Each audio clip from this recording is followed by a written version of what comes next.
Okay, we're going to call the Board of Mayor and Alderman meeting for June the 9th, 2026 to order. We're going to call the roll. Alderman Barnhill. Here. Alderman Blanton. Here. Alderman Caesar. Here. Alderman Peterson. Here. Alderman Berger. Present. Alderman Brown. He's somewhere. There he is. Alderman Potts. Present. And Vice Mayor Baggett. Present. And the mayor's here. Okay, we're going to begin with the invocation by Alderman Barnhill, then I'll lead the Pledge of Allegiance, so if we'll please stand. Alderman Barnhill. Would you bow, please? Heavenly Father, we come to you tonight in prayer. Thank you for this opportunity, and we know that it is the freedom that we have. We give you thanks for this freedom of being able to meet, being able to discuss issues. We know that there are many places in this world where this type of assembly is not allowed. We also ask that you be with our world leaders, with our local leaders. We know that there are many issues coming up, and there are many issues that we need to settle. We ask that you be with each of us, the aldermen, as we make decisions tonight, and as we go forward with those decisions. Give us spiritual wisdom and guidance. In Christ's name we pray. Amen. Amen.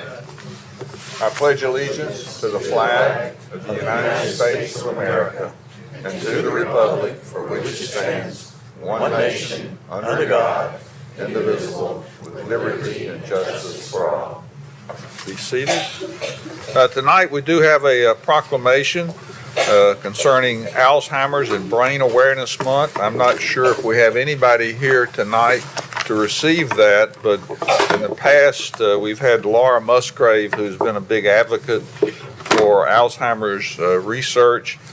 She's recently had some illness and also moved from the area, but I know this would touch her to know that we continue to promote Alzheimer's and brain awareness. So whereas Alzheimer's disease is a progressive neurodegenerative brain disorder, tragically robs individuals of their memories and leads to progressive mental and physical impairments, and whereas there are no known treatments to prevent or cure Alzheimer's, an estimated 74 million people aged 65 and over are living with Alzheimer's, and whereas Alzheimer's disease is the sixth leading cause of death in the United States. And whereas according to the Alzheimer's Association 2026 Alzheimer's Disease Facts and Figures, the cost of caring for those living with Alzheimer's were reported to be $446.3 billion in 2025, nearly 13 million caregivers providing unpaid care. And whereas in Tennessee, nearly 393,000 family members and friends care for people living with Alzheimer's and other dementias, providing 686 million hours of unpaid care valued at $13.1 million. It is the fifth leading cause of death in Williamson County, whereas in recognition of the individuals, families, friends, and caregivers dealing with Alzheimer's disease and the researchers who are seeking a cure, and whereas the City of Franklin recognizes the efforts of Alzheimer's Association in accelerating global research, driving risk reduction and early detection, and maximizing quality care and support. Now, therefore, I, Dr. Ken Moore, Mayor of the City of Franklin, proclaim the month of June 2026 as Alzheimer's and Brain Awareness Month. Next are citizen comments for items not on the agenda. I have no speaker cards, so we'll go straight on to the consent agenda. And tonight we're considering item number 21. Consider a motion. That's right, move to approve. Second. Second by Alderman Brown. Any discussion? Ready to vote? Alderman Barnhill. Yes. Alderman Blanton. Yes. Alderman Caesar. Yes. Alderman Peterson. Yes. Alderman Berger. Yes. Alderman Brown. Yes. Alderman Potts. Yes. Vice Mayor Baggett. Yes. Passes unanimously. We'll now go to setting the agenda. Is there any changes that need to be considered on the agenda? If not, I'll entertain a motion to set the agenda as published. So Mayor. moved. So moved. Second. Appropriate motion by Alderman Berger, second by Alderman Brown. Any discussion? Ready to vote? Alderman Barnhill. Yes. Alderman Blanton. Yes. Alderman Caesar. Yes. Alderman Peterson. Yes. Alderman Berger. Yes. Alderman Brown. Yes. Alderman Potts. Yes. Vice Mayor Baggett. Yes. Passes unanimously. I do know we have a county commissioner tonight who plans to speak, and we recognize Greg Lawrence. And are there any other miscellaneous reports? Mr. Mayor, I have three miscellaneous items I want to touch on real quick. First of all, just give people a reminder, we're doing a downtown parking plan and study, and there's a survey that's part of that. So we'd love to have people take that, give us their feedback as we look at the best way to utilize and serve parking needs in our very vibrant, active downtown. You just go to our website, franklintn.gov, and be part of that survey, and also see the other information that's available about that work. So check that out. A week from Friday will be the Juneteenth celebration. It will be in Bicentennial Park this year. We're excited to host it in that facility. It'll be at 11 a.m. on Friday, June 19th, and the African American Heritage Society of Williamson County is the lead sponsor on that, and should be a great event. And then finally, I want to recognize our team. Last week, we received a recognition from the Tennessean as a top workplace in Middle Tennessee. There are over 2,900 eligible employers. We were one of 101 recognized and one of 45 in the large employer category.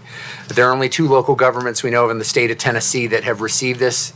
We're the top ranked of those 2, but it's an important recognition. We don't do it for the award. We do it as a way to reach our team members and make sure we're serving and supporting them as best we can, because our philosophy is that the better we serve and support our team, the better they serve and support the community.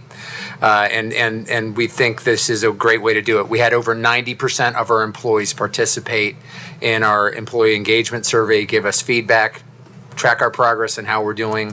One of the interesting pieces of information shared when this award was given last week was a long-term tracking of top workplaces across the country, those that receive this type of award. It's in the private sector, but when you look at them compared to the S&P 500, they perform over the last 14 years 70% better than that benchmark.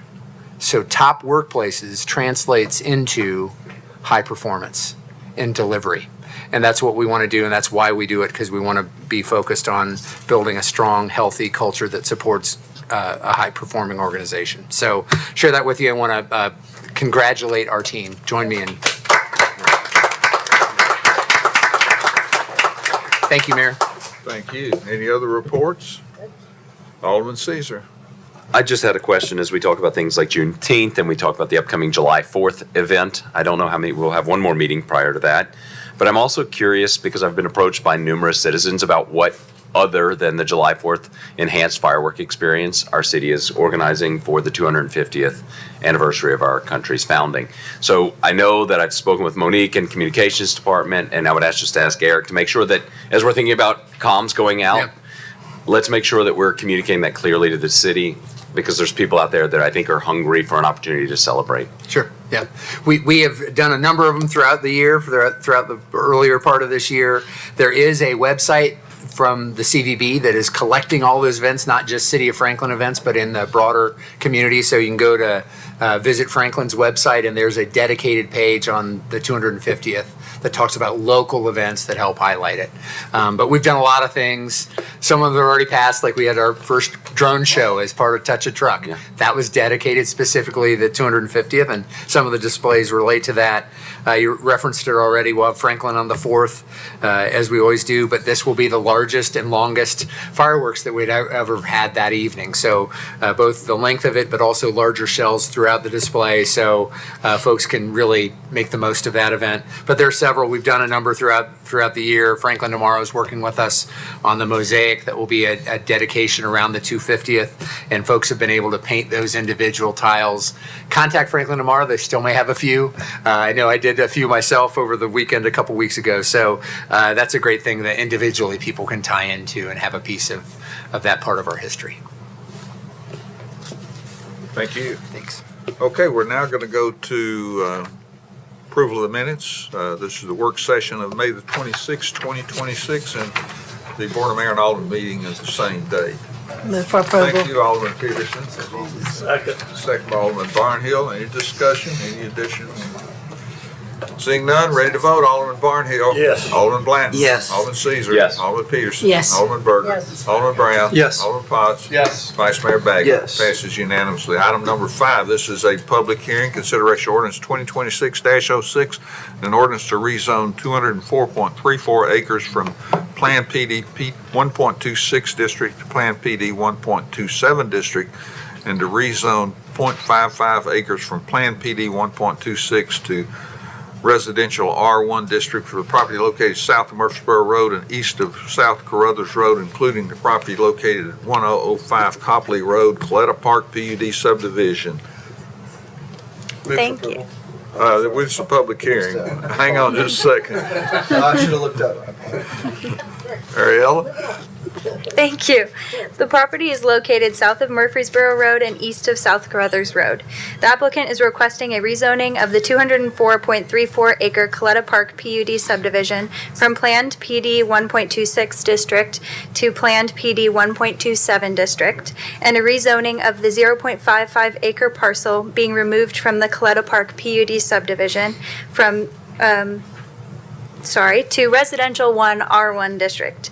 This rezoning is associated with revision 2 of the Coletta Park PUD subdivision development plan, resolution 2026-25.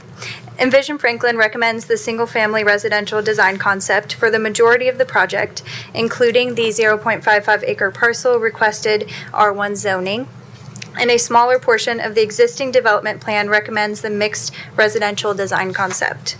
Envision Franklin's single-family residential design concept states that the single-family residential design concept consists of single-family residential neighborhoods which provide a range of single-family dwellings and lot sizes. The plan, as approved, incorporates the recommendations and guiding principles of the single-family residential design concept by providing different lot sizes within the plan to provide the range of single-family homes as suggested within the Envision Franklin plan. Part of the development lies within the mixed residential design concept, which states that the mixed residential design concept contains residential neighborhoods with a combination of single-family dwellings, duplexes, multiplexes, and townhomes. The defined character across the design concept may vary by neighborhood, but new development shall transition from existing development patterns in by neighborhood, patterns in adjacent neighborhoods. The approved plan has townhomes on this parcel to add to the existing single-family development. They are achieving a transition by providing open spaces between the townhomes and the adjacent neighborhoods. The development plan revision and this rezoning request are not proposed to change any of these features. The 0.55 acre property proposed to be removed is currently designated as open space in Coletta Park PUD subdivision. The acreage of designated open space in the development plan currently exceeds the required amount and would still exceed the required amount with the parcel removed from the development. While the 0.55 acre parcel alone does not meet R1 zoning ordinance requirements for lot size, the neighboring property intends to consolidate this lot with his parcel and develop in accordance with R1 zoning. As far as the Coletta development is concerned, the number of units and the uses are not changing, but the decrease in acreage causes the density of the development to go up slightly. The accompanying development plan along with this proposed rezoning meets the intent of Envision Franklin. The FMPC, by vote of 7-0, as well as staff, recommend that the BOMA, the Board of Mayor and Aldermen, approve Ordinance 2026-06 on second reading. Thank you. This is a public hearing. Does anyone want to speak to this body on this issue? Seeing none, I will declare the public hearing closed. I'll entertain a motion. Excuse me just a second. Did you want to address anything on it, Mr. Graham? Thank you. Okay, I'll entertain a motion. Move for approval. Thank you. Second. Second, Alderman Potts. Any discussion? Oh, I had one. This is not approving, the way this reads and has read is that it's approving 229 units. The only comment I would make would be for our development report, we make these periodically, these PUD changes that don't affect density. When we do the development report, it might look like we approved a PUD that included 229 units. That was already approved. So with the asterisk that we take note of these types of approvals. Thank you. Ready to vote? Alderman Barnhill. Yes. Alderman Blanton. Yes. Alderman Caesar. Yes. Alderman Peterson. Yes. Alderman Berger. Yes. Alderman Brown. Yes. Alderman Potts. Yes. Vice Mayor Bates. Yes. Passes unanimously. Item number 6, this is a public hearing. Consideration resolution 2026-25, resolution approving a revised development plan for Coletta Park PUD subdivision for the property located south of Murfreesboro Road, east of South Carruthers Road. How can you say much more than that? I'll add just a little bit more. Okay. The applicant has submitted a development plan revision for Coletta Park PUD subdivision. The sole intent of the proposed revision is to remove a 0.55 acre parcel from the development. I think I can skip most of this as I just stated it.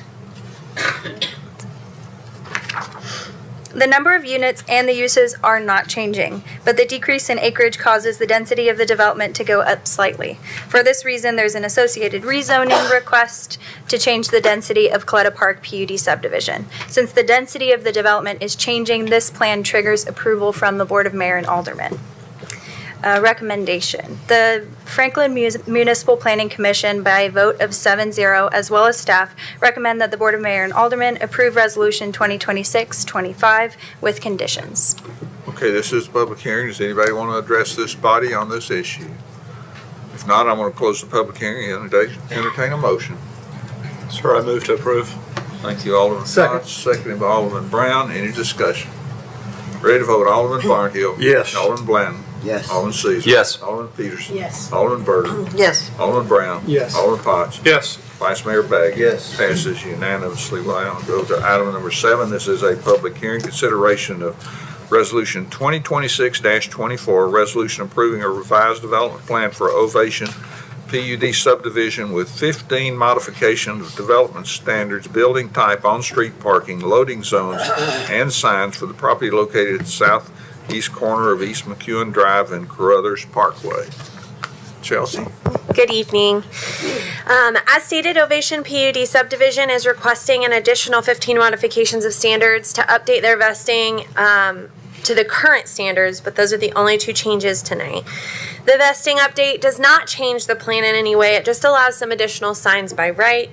This revision, again, does not propose any changes in density or entitlement. As stated, there are 15 additional modifications of standard requests for this plan to add to the 8 that were approved with revision 2. I've provided a cheat sheet for you. Hopefully it's helpful. I'll try to be a little bit more concise since there's only a few that staff aren't supporting. So we'll start with MOS number 1, which is this request to allow angled parking along internal private streets. Angled parking creates the feeling of a parking lot in front of a building, and the proposed configuration does not meet the city's engineering standards. It raises additional concerns relating to safety, maneuverability, and operational consistency within the street network. For these reasons, standard parallel parking or other compliant configuration should be utilized. Staff recommends disapproval of MOS number 1. FMPC by a 6-1 vote recommended approval. I will read that it was requested by, I believe, Alderman Baggett to provide, on May 12, 2026, to provide at this meeting a possible condition of approval for MOS number 1. So we provided some language, staff drafted regarding angled parking on one side of the street. That language, just for your reference, and it should be, it's in the staff report. I didn't include it on my cheat sheet, but it is in the staff report that you would need to make a motion to approve MOS number 1 with the condition of approval that at any point along an internal private street, angled parking shall only be constructed on one side, and the MOS exhibit shall be updated to show this parking configuration with the one-stop submittal of the development plan. So that's just another option for you when you get ready to consider this first MOS. MOS number 2 is a request to allow a loading zone in the front of a building. The intent of the zoning ordinance is that the loading area would not be visible from the road. The proposed loading zone, while in front of the building, will be screened from view of the road with a screening wall and a grade change. Staff, along with the FMPC by a 7-0 vote, recommend approval of MOS number 2 with the condition that the brick screening wall will be integrated into the facade and meet the requirements of the building type. MOS number 3 is a request to allow variation in the multifamily building facade presentation by adding the following language. Except where the building pulls back from being parallel to the street to allow for activated and usable open space that is well connected to the pedestrian network. The intent of the zoning ordinance is to require buildings to be parallel to ensure that developments are pedestrian focused and friendly. The language proposed, while it allows for deviation from buildings being parallel to the frontage, it still ensures the intent of the zoning ordinance. Staff and FMPC by a 7-0 vote recommend approval of MOS number 3. MOS number 4, very similar to MOS number 3, request to allow a variation in the commercial mixed-use building facade presentation by adding the following language, except where the building pulls back from being parallel to the street to allow for activated and usable open space that's well connected to pedestrian network. As I stated, that the intent of the zoning ordinance is to require buildings to be parallel to ensure that developments are pedestrian focused and friendly. The language that has been proposed, while it does allow for a deviation from buildings being parallel to the frontage, it still ensures the intent of the zoning ordinance. Staff and FMPC by a 7-0 vote recommend approval of MOS number 4. MOS number 5. This is a request to permit irregularly shaped signage. Staff recommends approval of MOS number 5, supported by recent approvals by BOMA of similar requests. If you have additional questions about any of these MOSs that I didn't go into detail about, I'm happy to go back, but I thought you guys would appreciate that I didn't read every single word written on your page. So MOS number 6 is a request to permit neon and LED internal illumination when the sign has 3-dimensional depth and is being used within a channel or used to reinforce the design of the sign as letters, numbers, logos, and accent signs. This standard will apply to the following sign types: band signs, development entry signs, monument signs, vertical blade signs, and wall signs. Staff, as well as FMPC by a vote of 7-0, recommend approval of MOS number 6. MOS number 7, this is a request to permit LED electronic message centers. Our assessment was based off of a submittal that is now been updated by the applicant on the floor at FMPC, so I won't go into the details about, we recommend disapproval of this MOS, but they were asking for 15 signs. They were asking for them to be at least 10 feet in height. They have now updated that request to 12 pedestrian scale interactive displays that are wayfinding or advertising. These signs will be a maximum square footage of 50 total square feet per sign, with a maximum of 2 sides and a maximum height of 8 feet. These signs are to be located on internal drives only and located within the frontage of commercial mixed-use building types or within formal open space out of view of Carruthers Parkway, McEwen Drive, and Ovation Parkway. While staff did recommend disapproval of MOS number 7 at the FMPC meeting, FMPC recommended approval with the following changes that I just read by a 7-0 vote. MOS number 8 is a request to permit LED display screens. The applicant has requested a large format digital display screen mounted to the facade of a building for on-site advertising and events. The sign is to be located on the ground floor of a commercial mixed-use building that's out of view from Carruthers Parkway, McEwen Drive, and Ovation Parkway. The maximum square footage of this sign will be 400 square feet. The type of sign is prohibited within our zoning ordinance, and the proposed locations are facing towards the park. They're also facing towards a commercial mixed-use building that will have commercial on the bottom floor, and multifamily is proposed on the upper floors. The applicant's request is the first request of its kind, and since the sign type is prohibited, there are no standards for the type of sign. The size proposed by the applicant is too substantial for staff to support. Therefore, staff recommends disapproval of MOS number 8. FMPC, by a 7-0 vote, recommended approval. MOS number 9 is a request to permit band signs above the entrance to a paseo or alleyway. The applicant's requesting to add language to allow for band signs to be located above the entrance of a paseo or alleyway with the existing sign area requirements for band signs, which staff can support. Staff and FMPC, by a vote of 7-0, recommended approval of MOS number 9. MOS number 10 is a request to allow a canopy sign to project above the canopy roof line and allow for internal illumination. The applicant's requesting to add language to allow that canopy sign to be located above the canopy roof line and allow for both external and internal illumination. It won't be visible from McEwen Drive or Carruthers Parkway, and the canopy and it will be located when the canopy is located on a ground floor entrance. Staff, along with FMPC by a 7-0 vote, recommended approval of MOS number 10.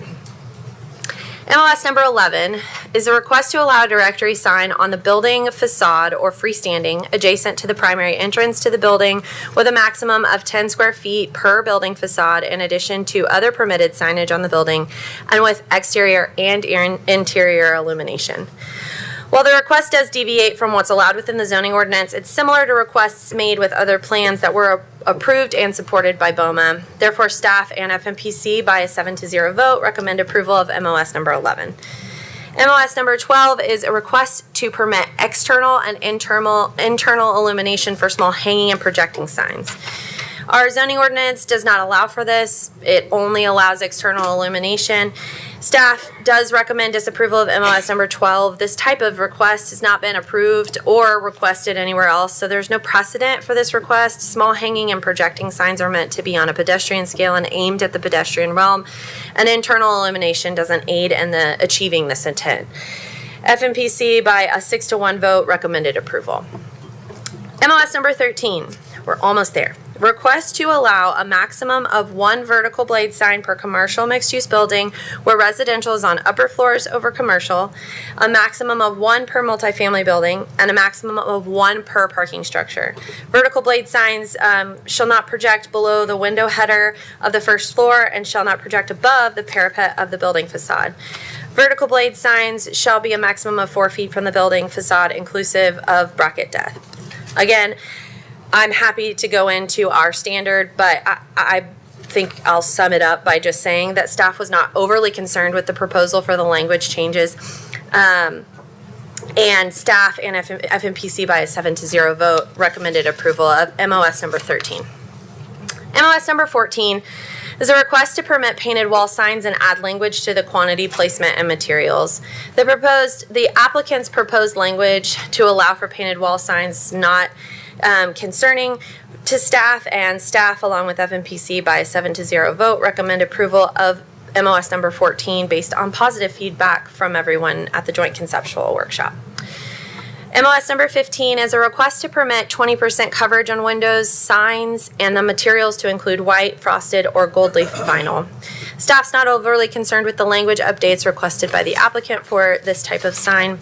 Staff and FMPC, by a 7-0 vote, recommend approval of MOS number 15. Staff and the FMPC recommend approval of Resolution 2026-24 with conditions. This concludes my presentation. I'm available for any questions. Okay, thank you, Chelsea. Good job. I do have one speaker. It's Mr. Gamble would like to speak. He's the applicant. Hi, my name is Greg Gamble, and I'm representing Highwoods and Center Cal. There were 3 questions that were asked of us at the BOMA work session. The first was, would we be able to provide angled parking on one side of the street and parallel on the other? And coming to you tonight to let you know, yes, we can do that. We are happy with that. We were asked for the digital wayfinding signs, modification of number 7. Well, you have the type of screens where you can't see the screen unless you're standing in front of it. CenterCal let us know that the digital displays have built-in ambient light sensors, anti-reflective glass to reduce glare and scattered light, and contrast and content design so the screen stays readable without having to increase the brightness. So I think that's starting to get to answering some of that question. And then the third question that we had was, is there a policy for content regarding the movie screen, for lack of a better word? And the answer there is yes. The public content display policy is established, and it governs the visual content shown on the LED screens, limiting programming to G and PG related films. They do have some select PG-13 films that they show kind of later in the evenings.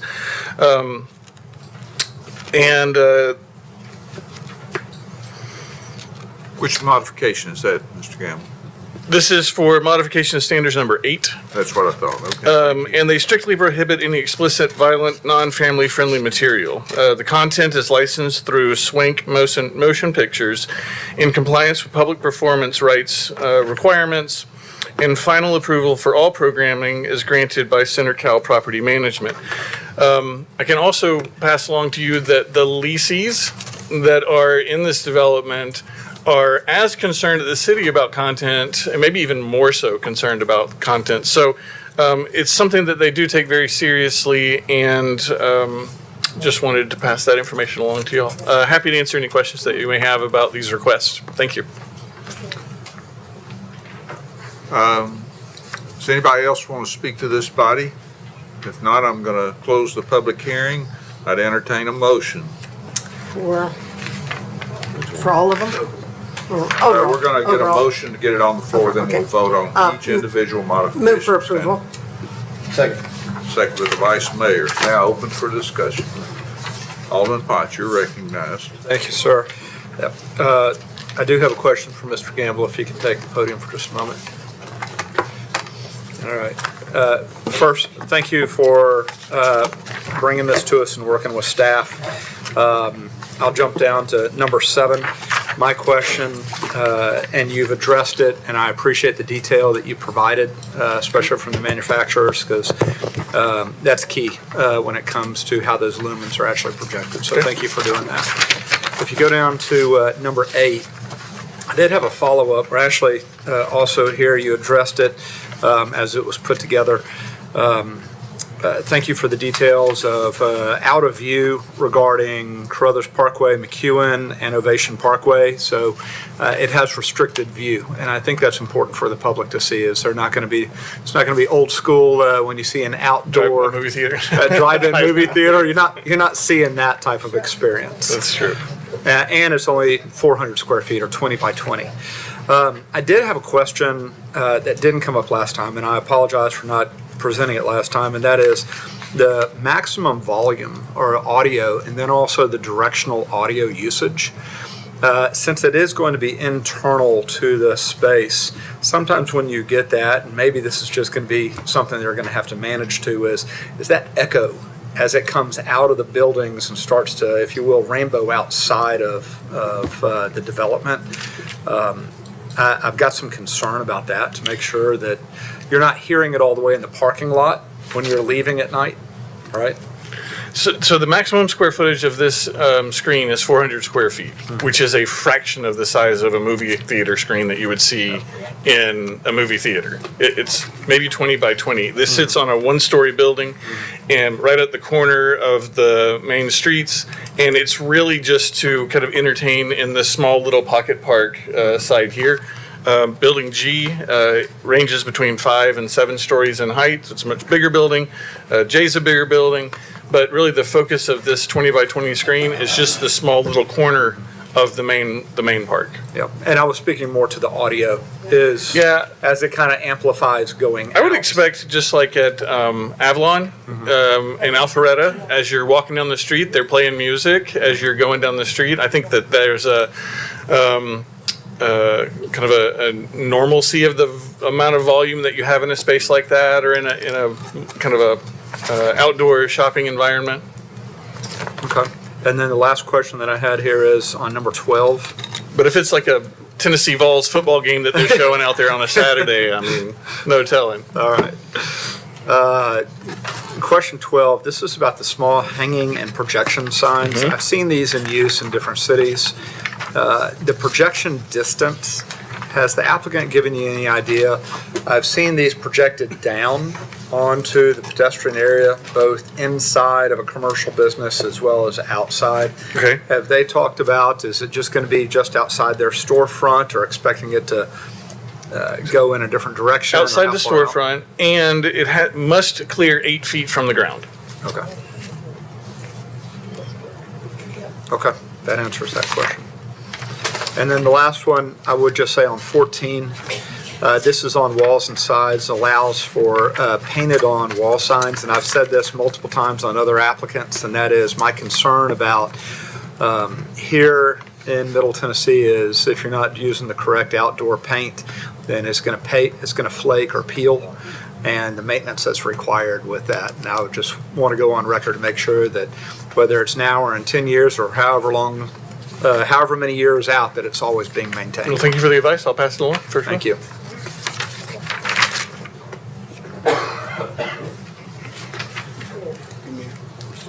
Yeah, I'm ready to go to the modification of standards, if you are. And the first modification standard we're looking at is parking type. Alderman Baggett, you're recognized. I'd like to make a motion to approve with a condition of approval that any point along an internal private street angled parking shall only be constructed on one side, and the MOS exhibit shall be updated to show this parking configuration with the one-stop submittal of the development plan. I'll second that. Appropriate motion. Second by Alderman Berger. Second. Yes, Yeah. that's his motion Good. with the change that he mentioned. Any discussion on that? Seeing none, let's vote. Alderman Barnhill. Yes. Alderman Blanton. Yes. Alderman Caesar. Yes. Alderman Peterson. Yes. Alderman Berger. Yes. Alderman Brown. Yes. Alderman Potts. Yes. And Vice Mayor. Yes. That passes unanimously. We'll now go to modification standard number 2, which has to do with loading zone location as described by Chelsea. Is there a motion? Motion for approval. Second. Second by Alderman Peterson. Any discussion? Pardon? Is that with conditions or no? As I Yes. said, recommended approval with the condition that the brick screening will be integrated into the Right. facade and As you meet read the it, requirement yeah. of the building I'm good type with as that. discussed by Chelsea. Yeah, I'm good with the way you read it. Okay, I got confused. Was there a motion on that one? Yes. Alderman Berger had that. Was there a second? Second from me, I think. No, and Alderman Peterson. Right. I got it now. I remember. Okay, any discussion? Ready to vote? Alderman Barnhill. Yes. Alderman Blanton. Yes. Alderman Caesar. Yes. Alderman Peterson. Yes. Alderman Berger. Yes. Alderman Brown. Yes. Alderman Potts. Yes. Vice Mayor Baggett. Yes. Passes unanimously. Modification standard number 3, building placement of multifamily building types as described in the cheat sheet offered by Chelsea. Is there a motion? Move to approve. Second. Second by Alderman Caesar. Thank you. Any discussion on that one? Ready to vote? Alderman Barnhill. Yes. Alderman Blanton. Yes. Alderman Caesar. Yes. Alderman Peterson. Yes. Alderman Berger. Yes. Alderman Brown. Yes. Alderman Potts. Yes. Vice Mayor Baggett. Yes. Passes unanimously. Next, we'll go to building placement as far as commercial mixed-use building, and the description is outlined by Chelsea in the cheat sheet. Is there a motion? So moved. Thank you, Alderman Caesar. Is there a second? Second. Second, by Alderman Peterson. Any discussion? Seeing none, ready to vote. Alderman Barnhill. Yes. Alderman Blanton. Yes. Alderman Caesar. Yes. Alderman Peterson. Yes. Alderman Berger. Yes. Alderman Brown. Yes. Alderman Potts. Yes. Vice Mayor Baggett. Yes. Passes unanimously. Modification standard number 5 is to description of signage shape. Is there a motion? Move for approval. Thank you. Second by Alderman Brown. Any discussion? Ready to vote? Alderman Barnhill. Yes. Alderman Blanton. Yes. Alderman Caesar. Yes. Alderman Peterson. Yes. Alderman Berger. Yes. Alderman Brown. Yes. Alderman Potts. Yes. Vice Mayor Baggett. Yes. Passes unanimously. Item, modification standard number 6 is illumination allowing neon and LED internal illumination and the additional description in the cheat sheet you have from Chelsea. Is there a motion? Move to approve. Thank you, Alderman Potts. Second by Alderman Brown. Any discussion? Ready to vote? Alderman Barnhill. Yes. Alderman Blanton. Yes. Alderman Caesar. Yes. Alderman Peterson. Yes. Alderman Berger. Yes. Alderman Brown. Yes. Alderman Potts. Yes. Vice Mayor Baggett. Yes. Passes unanimously. Modification, bless you. Modification number 7 is prohibited signs, LED message center. And the description is listed on your cheat sheet and described by Chelsea. Is there a motion? Recommend approval with conditions from the Franklin Planning Commission. Second. And it's the Okay, and maximum, the maximum conditions that height you're referring to are with the conditions. with conditions by, provided at the meeting by the applicant, allow 12 signs at a maximum of 8 feet in height with all 8 the feet, other yes, thank you. existing stipulations With the listed above. Are those conditions. the conditions that you refer to, Alderman Berger? Yes. Is that the As conditions you conditions, understand on the yes. second? It's Okay, any Comes- further discussion on modification 7? Ready to vote, Alderman Barnhill. Yes. Alderman Blanton. Yes. Alderman Caesar. Yes. Alderman Peterson. Yes. Alderman Berger. Yes. Alderman Brown. Yes. Alderman Potts. Yes. Vice Mayor Baggett. Yes. Passes unanimously. Modification standard number 7 is prohibited signs, LED display screen. I'm sorry, number 8. It's 8. Prohibited signs, LED display screen allows a large format digital display screen mounted to the facade of a building for an on-site advertising and events. I move to approve. Appropriate motion by Alderman Second. Potts, second by Alderman Brown. Any discussion? Ready to vote, Alderman Barnhill. Yes. Alderman Blanton. Yes. Alderman Caesar. Yes. Alderman Peterson. Yes. Alderman Berger. Yes. Alderman Brown. Yes. Alderman Potts. Yes. Vice Mayor Baggett. Yes. Passes unanimously. Modification standard number 9, band sign. Is there a motion? Move to approve. Second. Second by Alderman Berger. Any discussion? Ready to vote, Alderman Barnhill. Yes. Alderman Blanton. Yes. Alderman Caesar. Yes. Alderman Peterson. Yes. Alderman Berger. Yes. Alderman Brown. Yes. Alderman Potts. Yes. Vice Mayor Baggett. Yes. Passes unanimously. Modification standard 10, canopy signs. Allowing canopy signs to be located above the canopy roof line and allow for both external and internal illumination when not visible from McEwen Drive or Brothers Parkway, and the canopy is located at the ground floor entrance. Is there a motion? Move for approval. Second. Second by Alderman Caesar. Any discussion? Ready to vote, Alderman Barnhill. Yes. Alderman Blanton. Yes. Alderman Caesar. Yes. Alderman Peterson. Yes. Alderman Berger. Yes. Alderman Brown. Yes. Alderman Potts. Yes. Vice Mayor Baggett. Yes. Passes unanimously.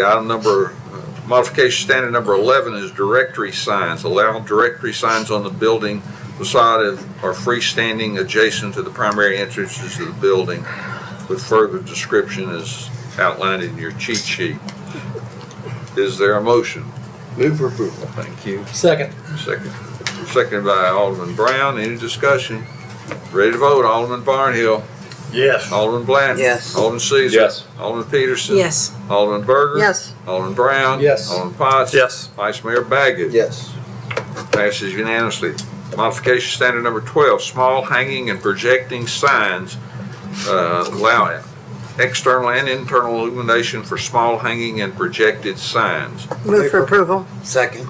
Appropriate motion, second by Alderman Blanton. Any discussion? It says must be 8 feet from the ground. Yes. No. As written. Is that? Yeah. Okay, thank you. Thank you. Any other discussion or comments or questions? Ready to vote, Alderman Barnhill. Yes. Alderman Blanton. Yes. Alderman Caesar. Yes. Alderman Peterson. Yes. Alderman Berger. Yes. Alderman Brown. Yes. Alderman Potts. Yes. And Vice Mayor Baggett. Yes. Passes unanimously. Item modification standard 13, vertical blade signs. Is there a motion? Second. Seconded by Alderman Brown. Any discussion on vertical blade sign modification standards? Seeing none, ready to vote, Alderman Barnhill. Yes. Alderman Blanton. Yes. Alderman Caesar. Yes. Alderman Peterson. Yes. Alderman Berger. Yes. Alderman Brown. Yes. Alderman Potts. Yes. Vice Mayor Baggett. Yes. Passes unanimously. Modification standard number 14 is wall signs. Sir, I move to approve. Second. Appropriate motion, second by Alderman Berger. Any discussion? Ready to vote? Alderman Barnhill. Yes. Alderman Blanton. Yes. Alderman Caesar. Yes. Alderman Peterson. Yes. Alderman Berger. Yes. Alderman Brown. Yes. Alderman Potts. Yes. Vice Mayor Baggett. Yes. Passes unanimously. Modification standard 15, window signs. Allow 20% coverage on window signs and allow white, frosted, or gold leaf vinyl as a material. Move for approval. Second. Second by Alderman Brown. Any discussion? Ready to vote? Alderman Barnhill. Yes. Alderman Blanton. Yes. Alderman Caesar. Yes. Alderman Peterson. Yes. Alderman Berger. Yes. Alderman Brown. Yes. Alderman Potts. Yes. Vice Mayor Baggett. Yes. Passes unanimously. I'll go back to the original motion of, I have a comment on the original motion, Mayor, if you will. and go Very ahead quick. now. And this is why we need to look at our sign ordinance again. Yeah. And I know we got this brought back, but, earlier another joint conceptual, but if we get to a point where we're approving these, both FMPC and here, we're just, this is they're getting creative here, and our sign ordinance doesn't allow for it. And the creativity that you see here is what I think, obviously, we all agree with. Thank you. Okay, we're back to the original motion with all the modification standards. Any other discussion on that? If not, you ready to vote? Alderman Barnhill. Yes. Alderman Blanton. Yes. Alderman Caesar. Yes. Alderman Peterson. Yes. Alderman Byrd. Yes. Alderman Brown. Yes. Alderman Potts. Yes. Vice Mayor Baggett. Yes. Item number 7 passes unanimously with all those modification standards. We'll now go to item number 8. This is a public hearing consideration resolution 2026-22, resolution to initiate a study at the request of the property owner for a plan of services for potential future annexation of 79.05 acres located at 4002, 4006, 4008, 4022, and 4030, and 4066 Arno Road, and 4261, 4251, and 4231 Murfreesboro Road, as well as the property east of Arno Road and south of Terry Park Way. Golly, that's good. You did great. Thank you. Go ahead, how are you? Thank you. The property owner has submitted a request for annexation. The City of Franklin has a 2-stage procedure to consider annexation requests. At this stage, no final resolution for annexation of this property is being considered. This initial stage in the process is a study of whether it is feasible and what improvements are necessary for the city to serve the properties with infrastructure and the city services, with the possibility of annexation in the future. The properties being studied with this request total 79.505 acres and are located east and north of Arno Road and south of Murfreesboro Road. These properties are contiguous to the city limits and are within the city's urban growth boundary. Envision Franklin places 8 of the subject properties within the single-family design concept, which promotes new single-family residential neighborhoods that promote a range of single-family dwelling and lot sizes. The remainder of the subject properties are within the neighborhood commercial design concept. This design concept promotes a mix of active uses at key intersections, primarily local, commercial, institutional, and transitional office uses. Any future development concepts that vary from the single-family and neighborhood commercial design concepts would first require a amendment to the Envision Franklin Land Use Plan. Additionally, the following overlay districts have been identified for this property and will affect future development: Scenic Corridor Overlay, Hillside Hillcrest Overlay, and the 500-foot buffer of the Hillside Hillcrest Overlay. While the applicant has not submitted anything formal at this point, it is the intention of the applicant to develop in accordance with the single-family residential design concept. The majority of these properties are within the single-family design concept, but Envision Franklin would not support single-family residential uses for the 2 properties that are within the neighborhood commercial design concept. A draft plan of services is included as an attachment. This draft considers the uses supported for the site, provides guidance for how the city would serve the properties being studied, and notes any additional infrastructure that would be required for new development. The majority of these properties are in the northeast limits of the Goose Creek Basin, which was identified as a short-term priority growth area per the annexation capability study and was updated and presented at several BOMA work sessions during fall of 2024. As outlined in Envision Franklin, the continued build-out and approval of projects in the heart of this basin has shown this is a desirable area to live and work, which contributes to its designation of short-term annexation capabilities. However, Envision Franklin also states that the outlying areas of the basin are likely more long-term growth areas due to the timing of future infrastructure improvements to support development. A large portion of the easternmost parcel is in the Mays Creek Basin, which was identified as mid-term growth area. Envision Franklin states that previous county developments and growth complications severely limit the feasibility of the city annexing large portions of this basin, which contributes to its midterm annexation capabilities. Seeing as this parcel is partially designated as short-term and partially midterm, bordering both the Goose Creek Basin and Mays Creek Basin, development of this parcel may be more feasible than the majority of the Mays Creek Basin to the east that is not within the UGB. Regarding capacity for growth at the local schools, staff reached out to Williamson County Schools, or WCS, to ask for any concerns or feedback on how this annexation would impact their student projections and school capacities. Based on what we know thus far about the proposed development, WCS used a student projection calculation similar to what was used on Amelia Park. The schools zoned for this property are Trinity Elementary, Page Middle, and Page High. WCS feels that the additional projected students could be easily absorbed into Page High without hitting capacity. For Page Middle and Trinity Elementary, the projected students would contribute to capacity issues that WCS has already anticipated from previous development approvals within these two school zones.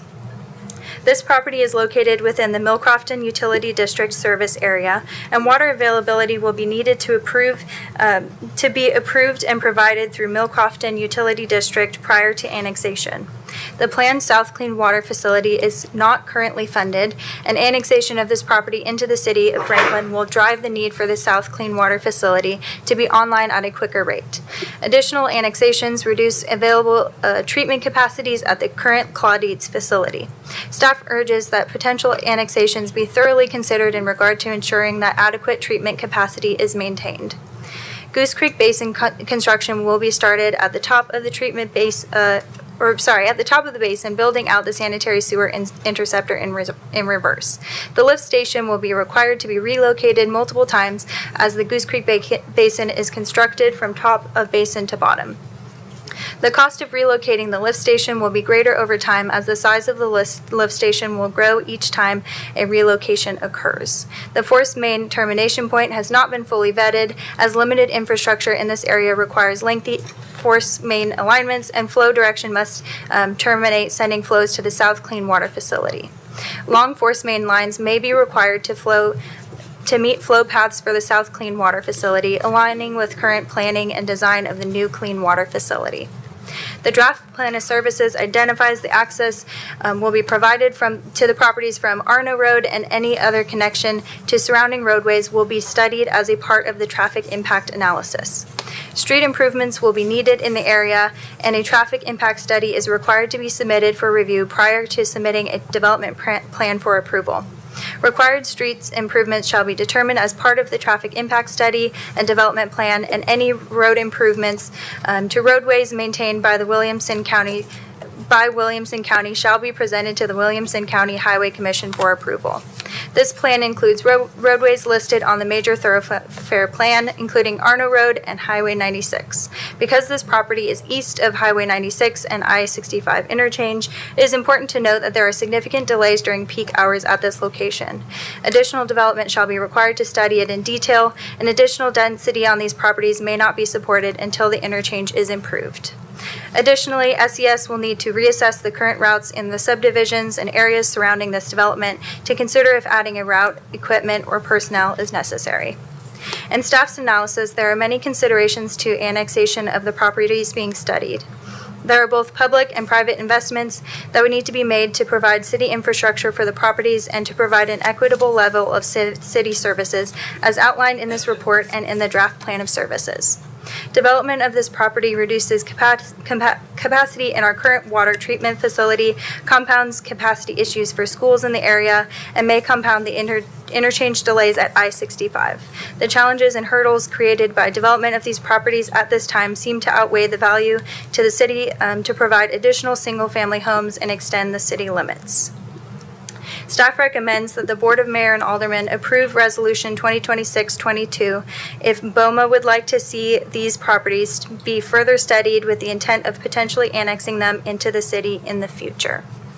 I'm now going to hand it over to Michael Walters Young to go over the annexation cost analysis calculator.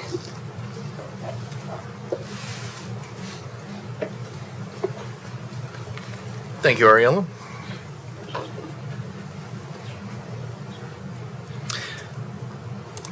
Good evening again, Mr. Mayor, members of the board. So as Ariella indicated, this is at the most, or one of the most preliminary stages, and we have to make that note because the calculations that we're going to walk through on the annexation cost analysis calculator are based upon information that we solicited from the developer, but it is what they know at this time. It is subject to further refinement should you vote to move this forward this evening, and it's designed to be a snapshot. So as Ariella said, the cost calculator is in your packet. It is the full 13 pages, all details, all assumptions, rolling up really onto pages 1 through 4. And so 1, again, identifies everything that Ariella covered with design concepts to utility districts to estimated road miles and sewer lines created. 220 expected single-family housing units at a market value of $950,000 each, or an assessed value of $237,500. There is an expected population of this development of 605 people, and an expected school-age population is provided by the developer of 99. Ariella walked you through WCS's estimate of the impacts of adding those children, depending upon where they are in the pipeline. From a commercial standpoint at this time, there are no anticipated commercial developments, so therefore there's been no information provided for commercial real estate or commercial retail, hotel motel keys, or additional office. So as we go to page 3, your overall financial summary shows that recurring revenues from all funds, key point, would be slightly more than $100,000 a year. Your one-time surplus, assuming all offsets that could be granted are taken back by the developer based upon work that they would complete, is roughly $1.5 million. But as we detail a little bit deeper, you see that the general fund actually would not quite break even per year. If you look at the amount of maintenance, the amount of service that would be necessary, and this is what you would expect to see in a solely residential development. Commercial, not surprisingly, generates more income per square footage than do residences in this community. Now, the details are there. We account for property tax generated. We make an assumption for local sales tax generated per household. The population estimate is critical because we assume the additional state shared sales tax that comes back to us. So we think we've accounted for every possible revenue generating aspect of single family homes. But it costs to provide services to those homes. Sanitation has more net revenues that would be added because with only 605 population and only 200 odd units, we wouldn't necessarily trigger adding that additional unit. We try to average around 900 to 1,000 new collection points before we have to add a truck. So we are not assuming that with this development. But again, the more we refine it, the more we would get to know and hone in on that.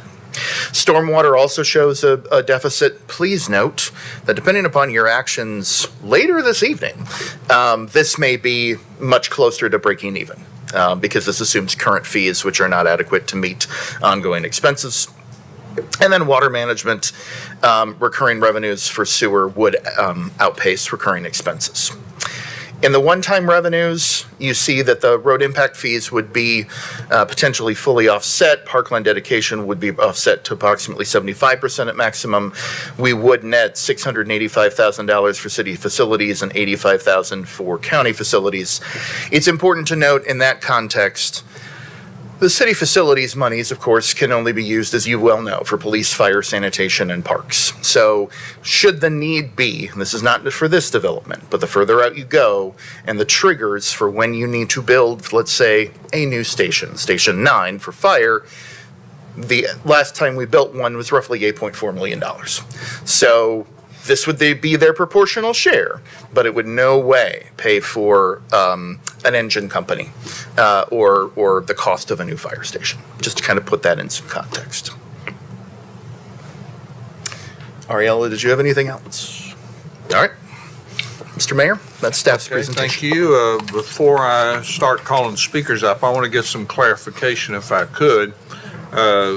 This item is before you. The applicant has requested deferral, but this board can approve a deferral or it can deny consideration for annexation, study of annexation tonight if they want to also. So just for clarification for the board.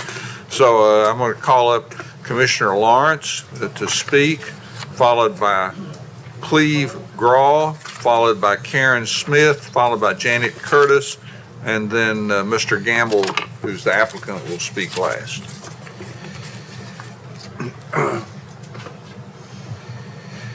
Okay, thank you, Mayor and Alderman. It's great to see all of you tonight. I want to start by congratulating you on your award. That speaks volumes for how well you're treating your employees. And you're not even in your new building yet, so it'll probably go up a little bit more when you get there. Just don't take any of our employees with you when you leave here. So, all right, I'm here to talk about Arno Village. Second time I've been here to talk about this. And once again, Commissioner Clifford is not here, so I'm kind of standing in for him. It's his district, actually, but my district is right next door to this, so I have a lot of constituents who are equally concerned about it. And you got an email from Commissioner Clifford this afternoon. I'm going to read a portion of that just for the record tonight, but basically he and I are in agreement that we oppose this development for all the reasons you just heard. And there's three main points that you just heard made, and one is, you've got road infrastructure choke points, Highway 96, you got Arno Road, you've got no other way to get to Highway 96 but Arno Road off of this development. Secondly, you've got school infrastructure. We're not even halfway through Poplar Farms, and Trinity's already 95% full, and so is Page Middle. Page High has capacity, but those two schools don't.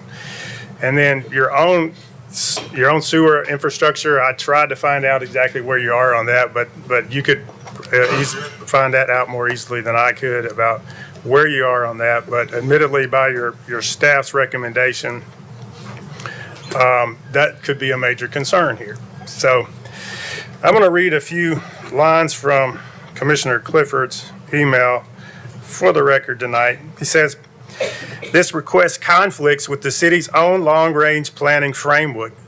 Envision Franklin clearly identifies portion of this area as midterm or long-term growth dependent on infrastructure that simply does not yet exist. The report itself states that the challenges and hurdles outweigh the value to the city at this time, and that should end the discussion. Approving this resolution, even as a study, would send the wrong signal that the city is prepared to move forward despite unresolved infrastructure capacity and safety concerns. That is not responsible growth. That is growth outpacing reality." And that's a sentiment that I concur with. So collectively, I guess, as two commissioners tonight, we are asking you to vote no on this. The last meeting I was in, City Manager Stuckey said, "You have a process, and the purpose of this process and the purpose of your staff going through this process is to save time and money. It saves you time and money, saves your staff time and money. It saves the developer time and money. And so we would just ask that you save that time tonight by voting no on this development." Thank you.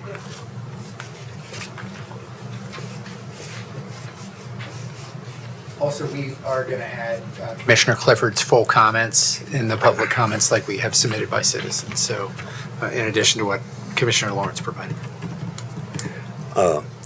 Respectfully, I'd like to request my full 2 minutes since there's only a few of us and I've got some technical stuff to present. I'm Clive Graw, retired LA traffic engineer and a nearby resident. First, I want to thank Commissioner Clifford and all the aldermen who expressed concern over the annexation of Arno Village. To many in the past, the proposition has been, how do we annex this development? Coletta Park was denied annexation until a connector road to Murfreesboro was found. Harlan acquired a farm to make it contiguous with the city and avoid an interlocal agreement. I commend Alderman Caesar for voting against the Harlan development, citing the current traffic congestion on Columbia as a reason. The traffic congestion argument against Arno Village is even clearer. Why have to guess like Alderman Caesar and risk millions of dollars installing water, sewage, and storm drains when a traffic study costing a few $1,000s paid by the developers will give you a clear picture? Video simulations using software such as Transmodeler can show a clear approximation of what traffic will look like in the future. My educated guess, based on the 2,000 to 3,000 additional trips of cars of Ovation Orium will dump onto Murfreesboro, along with nearby Coletta Park, Novara, and Arno Village. The traffic will look like this in the morning. Murfreesboro westbound queue will lengthen from Clovercroft to Arno Road. Arno Road queue will lengthen from Cedarmont to Albany Drive, resulting in quarter-mile queues on Cedarmont, 500-foot queues on Albany, costing these residents an additional 15 to 30 minutes of delay every morning. Can you live with that scenario? If not, vote no on the annexation of Arno Village and allow the land to be developed to county standards, 60 single-family homes rather than 220 multifamily homes that the city would allow. Even city staff said the risks outweigh the benefits to the city, and further studies would be expensive. Thank you, sir.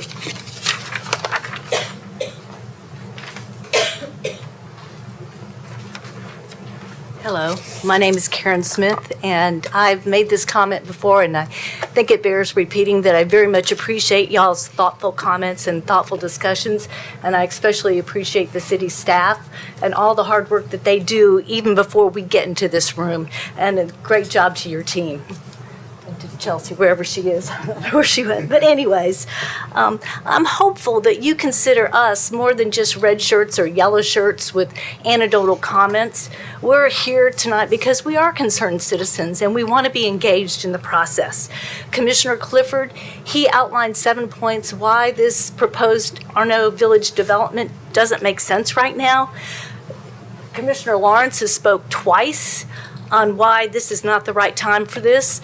And we're here tonight too to say, hey, let's table this. Let's not vote to move the process forward. It's a terrible waste of resources and time. And I would just ask that you all consider what everybody is saying here, the city government, the county government, and the citizens. We're all a team. We all sit in the same traffic, right? So we want to work together with making this the right thing. Thank you.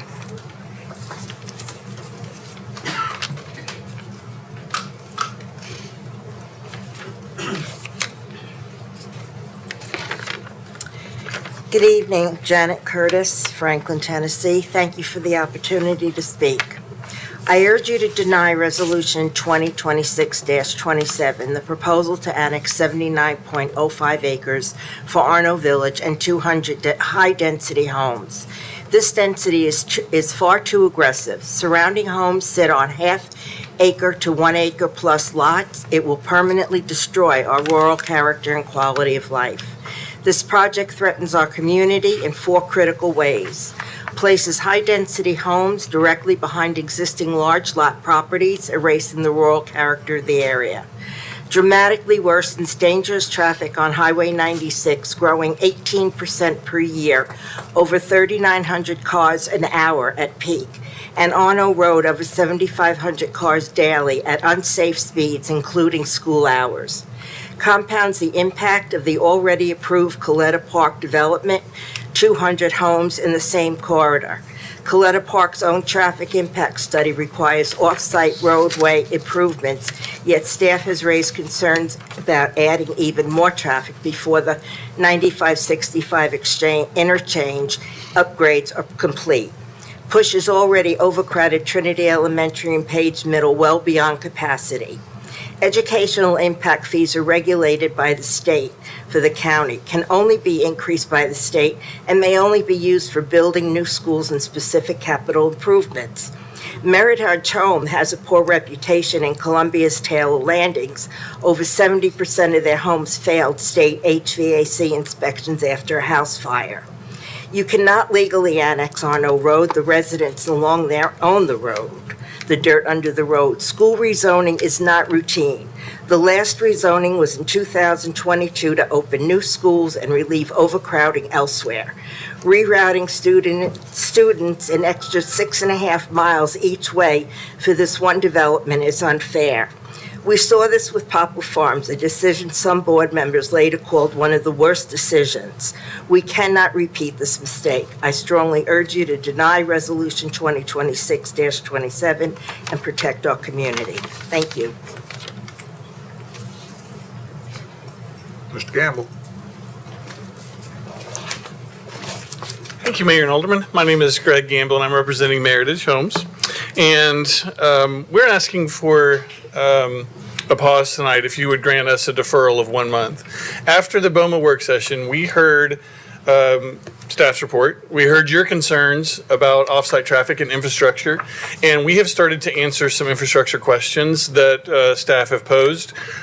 One specifically, Meritage Homes hired a traffic engineer at Kimley Horn, and they released them the day after BOMA work sessions to start running the traffic study. We're going to be showing that traffic study to Paul Holson and his team next Wednesday morning. Would love an opportunity for us to bring you solutions instead of problems. And we're asking for that 1 month deferral tonight. I don't want to waste your time. We don't want to drag this out for months. But I do want the opportunity, if you wouldn't mind, give us 1 more month so that we can bring you solutions instead of problems. Thank you. Okay, does anybody else want to speak to this body? If not, I'm going to close the public hearing. I'll entertain a motion. I'll move for approval for, deferral for 1 month. I'd like to hear Appropriate what, motion. with comment. Second. Second by the Vice Mayor. Go ahead, Alderman Burton. I'd like to hear what you have to say. I would like to hear what you have to say in a month. I have a lot of concerns about this area. A lot of extending concerns, but then I look at, and the water treatment plant, there's a ton of problems that we are needing to line up to make sure things are in order to approve more development in that area. It's going to be difficult, very difficult, but I'd still like to hear what you have to say. But I also want to go on record and say, hey, we are contending not only with traffic coming in from out of the county, but from the county, we have, the county is got 750 homes in Triune, and the new neighborhood around College Grove, around over 1,500 homes that are yet to be built and approved by the county. It's a whole lot more houses than we've approved. It's a whole lot more development than this city's approved. County continues to approve development. They've had it in the pipeline for a long time. They've got a lot of homes coming on board all the way out 96. Good thing we have a new highway to handle that traffic. But when we get into the city, that's where the county residents are impacting our city and our infrastructure. And so I just want to make sure that we're aware of that. But again, I would like to hear what you have to bring back. Thank you. I need some clarification on your motion originally. Yes. Did you mention the date that you want that deferred to? 1 month, July 14th? Yes. Is that it? Okay. Is that 1 month from today? Yes. So the meeting would So be. is that okay with you also, Vice Mayor? Yeah. Okay. Alderman Brown, you're recognized. I normally am quick to approve a study. Why not get the learnings? But I'm not going to support the deferral. I'm not going to support the study. And I'll tell you why, and it's going to be based entirely on staff comments. I wasn't at the last meeting. I watched the work session. Probably the strongest comments I've heard from staff in 6 years. And I think at some point we can't go in all directions. And stretching resources, and this is an example of where I do feel like this does stretch, and where I think if we're going to spend some staff time, it wouldn't be on studying this. What I would say is we keep talking about having a predictable process and trying to be predictable, and I think that's not just predictable to our developers, but I think we need to be predictable to landowners. I think we need to be predictable to the community, and I think just saying this area is short term and this area is midterm. We know we're 8 years from a water treatment plant. We know that we have a major highway that the state has put in 96. We have the state's putting in McEwen. We have major infrastructure. Clearly, the state even agrees that going east is where we want to go. And you're absolutely right about the county. I really appreciate our commissioners. I think the world of Commissioner Clifford and Commissioner Lawrence, but the county has built a ton of homes and no commercial, and so it's all coming into the city.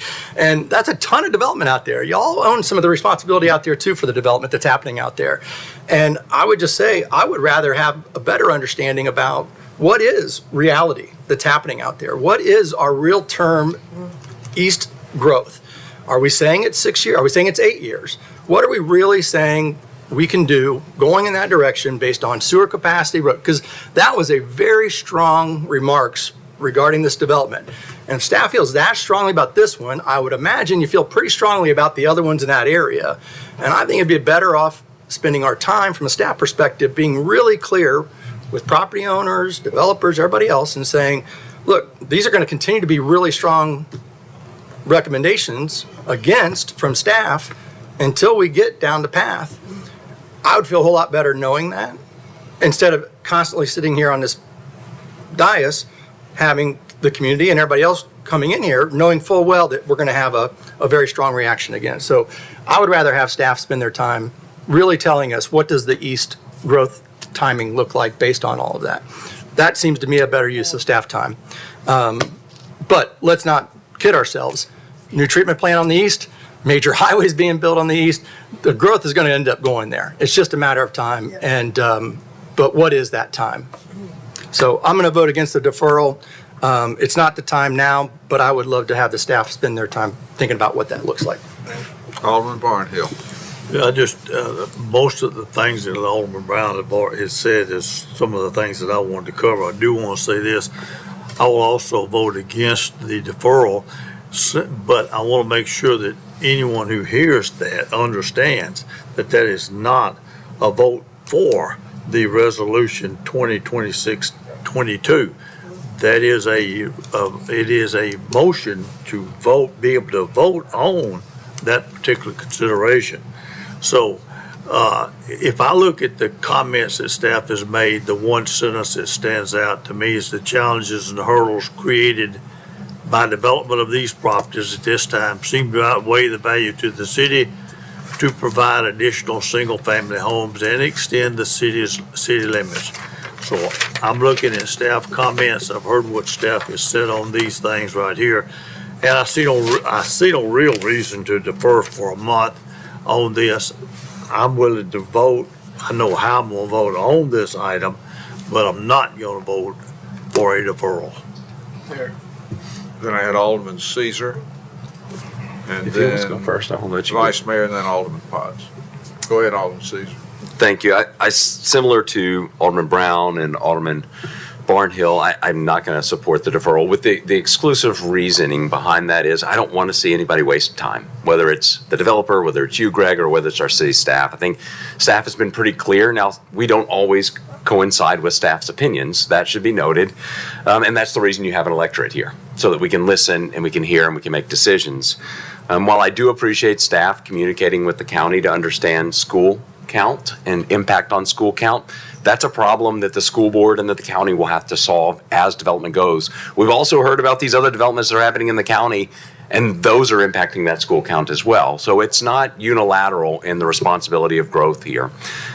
I don't think this project, for a lot of reasons that have already been discussed, but I don't think this project is going to be able to solve itself for us in the near term. I would stop short of saying that I don't think there's other projects on the eastern side of the city that may come before this project that have more merit, that offer new or different ideas that would be more than just residential. Because I think if it's been said a couple of times tonight, I think if you believe that 96 is going to stay rural all the way to Murfreesboro, you're probably a little bit misguided. That's not meant to be a flippant statement, but the reality is it's going to come. And our intent, my intent, is that we do that in a way that feels harmonious with the environment out there. Now, does that mean that you're going to continue to look over that big open field that someone else owns? Probably not. But does that mean that we can hear you and we can be more projecting to the folks who own land out there? Because at some point, you all may want to sell your land and you may need the information from the city or other entities that gives you a timeline on when it will be likely or when it will be available for you to potentially return on that investment of your land. I think there's too many things that put this much further out that make it not a good investment of our city's time, the property owner's time, or the others that will be involved in it. And for that reason, I'm going to vote no on the deferral. I think it's Alderman Potts next. Or is it Vice Mayor? Go ahead. So the thing about this is I also have concerns on this piece of property. What I've said pretty regularly on this particular vote is that what you have is a property owner comes to us and asks to have a plan of services only. What is different about this is that the staff is, I would argue, has really studied this almost all, has put 80% of the legwork in this already based on that report. I mean, that's the most exhaustive report I've seen. Very specific, very meticulous, very good planning staff. Has put a lot of that legwork in it. Now, the second thing we have different here is the ACAC. That's the, isn't that the acronym? Yeah. Anyway, that's the acronym. So I think, and if you'll give me a little bit of liberty, like there's some education here that needs to be had. That is you've heard every politician running for office saying we need a cost of services study before annexation. Guess what? Just look at this right here. We got it. The county doesn't. We're waiting on the county to step up and give us their portion of this. What we have here is a financial impact analysis of annexation, plus a really deep, that actually frankly says this is $60,000 to the net negative on a residential. I think we'll be able to see very clearly over time that residential only is not going to deliver like we saw Armistead did, which is a mixed use. I think also the sales tax figures are really, really, really conservative, as they should be. So we've got this piece of information, which is new, which is fantastic. So we have these two pieces of things, and we have the staff report, and then we have the property owner say, but wait, we didn't get to speak into this. That's what you heard. That's why they're asking for the deferral. But wait, what if they disagree? What if that analysis, what if it's just you and you own parcel G and you didn't get to put your 2 cents in just to have the study? That's what we have here. What we have is staff has given us an opinion, which I don't think is necessarily wrong. I don't think it's wrong, actually. We have the financial impact analysis. We don't have that property owner. The property owner has not had a chance to speak to it. Now, is it worth it with this mountain of staff comment against it? Maybe it is, maybe it didn't. Regardless of how this goes, we're going to have to figure this piece out, because I do think property owners, if they're standing up for your property owner rights, you don't want to be stonewalled by a staff report. Not that this is a stonewall, I'm probably using a different descriptor. You don't want to be faced with a board of mayor aldermen and a heavy-handed, heavily worded, it may all be true issues. You want to be able to have your voice be heard as well. And yes, it's going to take staff time. Maybe this is largely overwhelming that we shouldn't do it. But that's the bigger issue we have here. And we may end up in the same spot tonight, but I want this board and the people to know, like, we're actually doing, what we said we would do. Alderman Potts. Thank you, sir. And I'll just provide a little context there as Alderman Baggett references the ACAC.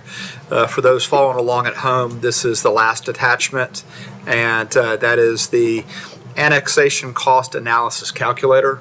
And tip of the hat to Michael Walters Young and the entire team for putting this together, because this is what the constituents, Franklin residents, asked for, and we are giving it our best approach, and the data doesn't lie here. So again, with this and other tools that are coming out of that department, I just wanted to say thank you. Also, thanks to Commissioner Lawrence and for speaking, and then also for quoting Commissioner Clifford, and also for the speakers that came out tonight.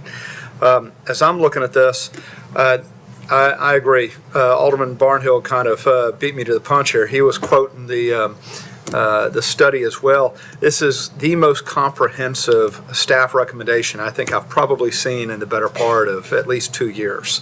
And the fact that it reads here in the last paragraph, it says, development of the property reduces capacity in our current water treatment facility, compounds capacity issues for schools in the area, and may compound the interchange delays at I-65. Those are very strong words that are listed here in the staff analysis. You can go back up to the top, and it talks about the Goose Creek Basin construction will be starting at the top of the basin, building out the sanitary sewer interceptor in reverse. And so when I see that, I would ask Michelle and for the rest of the team that if we can get more planning when we see staff making this recommendation to help us to say, okay, if we're building this in reverse, this is our starting point here, and we're working in this direction. I think that would be a really good use. I know the applicant spoke a few moments ago and said that Kimberly Horn was offering to do the traffic study. I think, great offer, but I think the traffic study, we know what the traffic study is going to show us right now. It's not necessary. I think give it a few years, give it some additional opportunity here. Maybe that changes, but I'm not going to vote for the deferral at this stage. I think that there needs to be some time. There needs to be some additional planning and information from staff. Anybody else? Ready to vote on deferral of Resolution 2026-22 to July the 14th. Alderman Barnhill. No. Alderman Blanton. No. Alderman Caesar. No. Alderman Peterson. Alderman Berger. I have to vote yes because I did it. Yes. Alderman Brown. No. Alderman Potts. No. And Vice Mayor. Yes. Affirmative. The motion fails 6-2. I move to deny. Second. Appropriate motion to deny. Any discussion on the motion to deny? You ready to vote? Mr. Mayor, I apologize. I think I misspoke as I said no, that I was not voting for the deferral, but I just want to make sure that was captured, that you said it was 6-2? Yes, sir. And Alderman Berger and Alderman and Vice Mayor Baggett voted no to defer? yes. They voted yes. They voted yes to the deferral. Yes to defer. All right, thank you for the clarification. And you voted no. Correct. Mayor, I got a point to make. I voted to defer this because I do think that people have the right, property owners have the right to bring this forward, but given what we have in front of us, I'm going to be voting against it. I do think we need to think about this moving forward largely with property owner rights in mind. Ready to vote? To deny? Alderman Barnhill. Yes. Alderman Blanton. Yes. Alderman Caesar. Yes. Alderman Peterson. Yes. Alderman Berger. Yes. Alderman Brown. Yes. Alderman Potts. Yes. Vice Mayor Baggett. Yes. Passes to deny continuation of initiating a study. Item 9, this is a public hearing, consideration ordinance 2026-09, an ordinance to amend the budget of the city of Franklin for fiscal year 2025-26.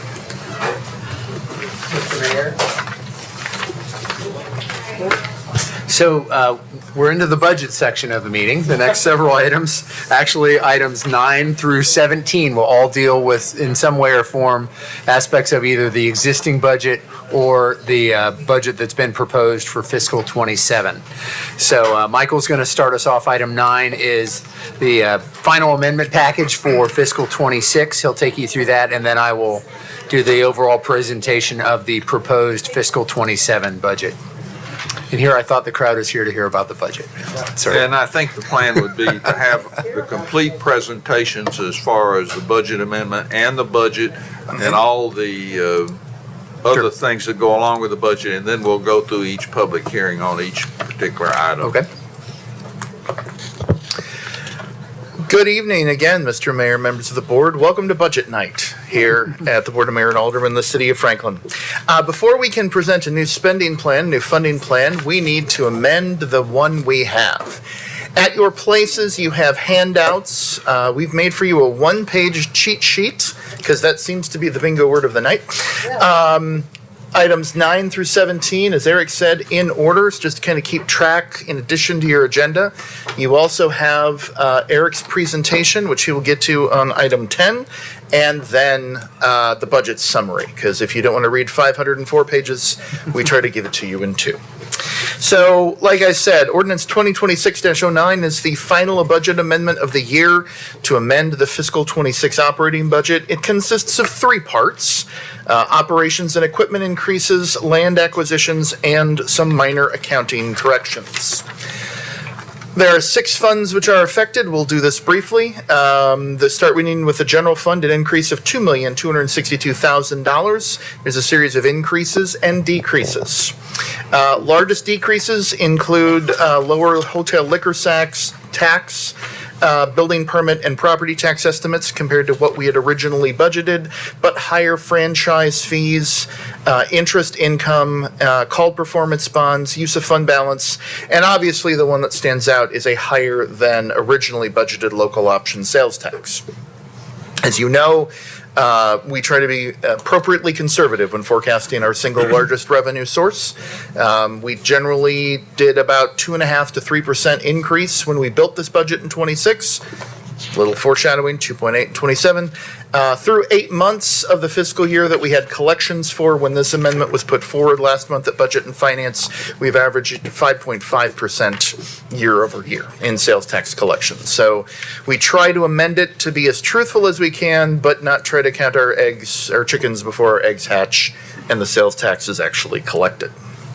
On the expense side, we have a matching $2.26 million in increases that consists of several categories. First of all is $980,000 increases in personnel. The majority of this increase is attributable, as it is every final budget amendment, to vacancy adjustments. It is a budgeting tool that we have used to good success over the years, over about the last 2 decades here in the city, that every single budget has an assumed 3.5% vacancy adjustment built into the budget on day one, assuming 4 actual vacancies. But not all departments have vacancies. And so when you add together the departments that do and don't, we need to transfer funds and recognize additional expenses. Almost $900,000 in other operations. The majority, over $500,000, matches the revenue we looked at in the previous page for called performance bonds. We've had to call some of the ones that were due, and so therefore we are doing that work in lieu of the original developer. And we also have increased facilities maintenance and repair costs, and we've accounted for costs incurred with additional cleanup as a result of the January ice storm. $269,000 is the second part of the transfer for the purchase of the Pearl and the piece of the Pearl that is currently owned by the Water Management Fund. If you remember Amendment 2, we had put in $2.5 million. This is the finishing of that accounting, so the total cost of the general fund acquiring the land that the Pearl will be on from the Water Management Fund is $2,769,443. And then finally, a small amount of accounting corrections, including the net neutral reduction between finance and capital projects for the implementation of a new ERP system, and some small changes moving things that were budgeted in capital up into operations because they actually came in cheaper than we had originally budgeted. Switching to the sanitation fund, we have an increase for equipment of $67,000. There's $50,000 in vacancy adjustments, as well as $20,000 for the maintenance of the detention pond at Century Court, and some very small amounts of reallocations for vehicles.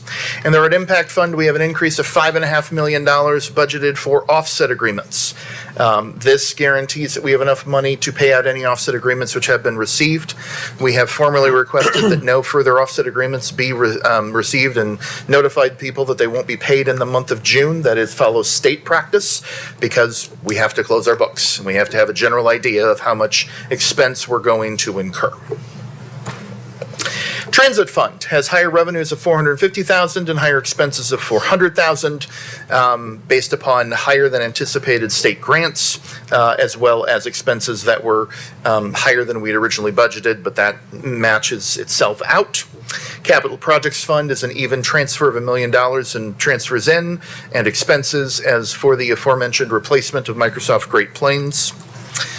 And finally, in the Water Management Fund, we have the receipt from the general fund of $269,000 for the Pearl and a sale of surplus assets, partially offset by the purchase of new equipment for the water plant and contractual services for the development of the future South Plant. Fund balance changes are on the board. You have decreases in general fund sanitation and road impact, increases in transit and water management, and an even net neutral in the capital projects fund.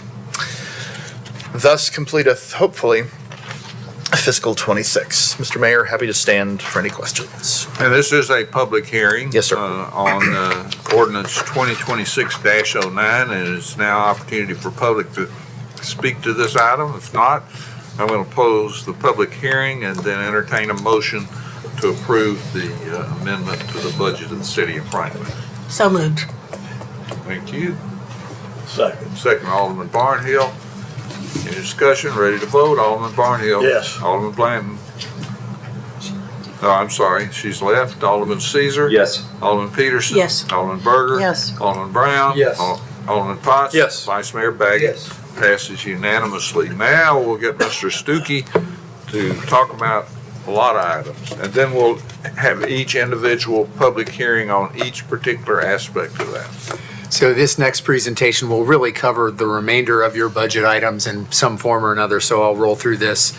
It is much shorter than the 500-page budget, so I'll give you that, and I'll roll through these fairly quickly, but it's an important component, and I'm proud to present the recommended fiscal 27 budget to you this evening. It really continues the clear and strong direction the board provided in last year's budget process. You remember that process involved updating our tax rate, providing significant additional capacity dedicated to infrastructure funding and operations. And so you'll see those key components continued in this budget that we have tonight. So overall, you provided a series of budget goals, and I kind of grouped them into four broad senses of direction, if you will, overall.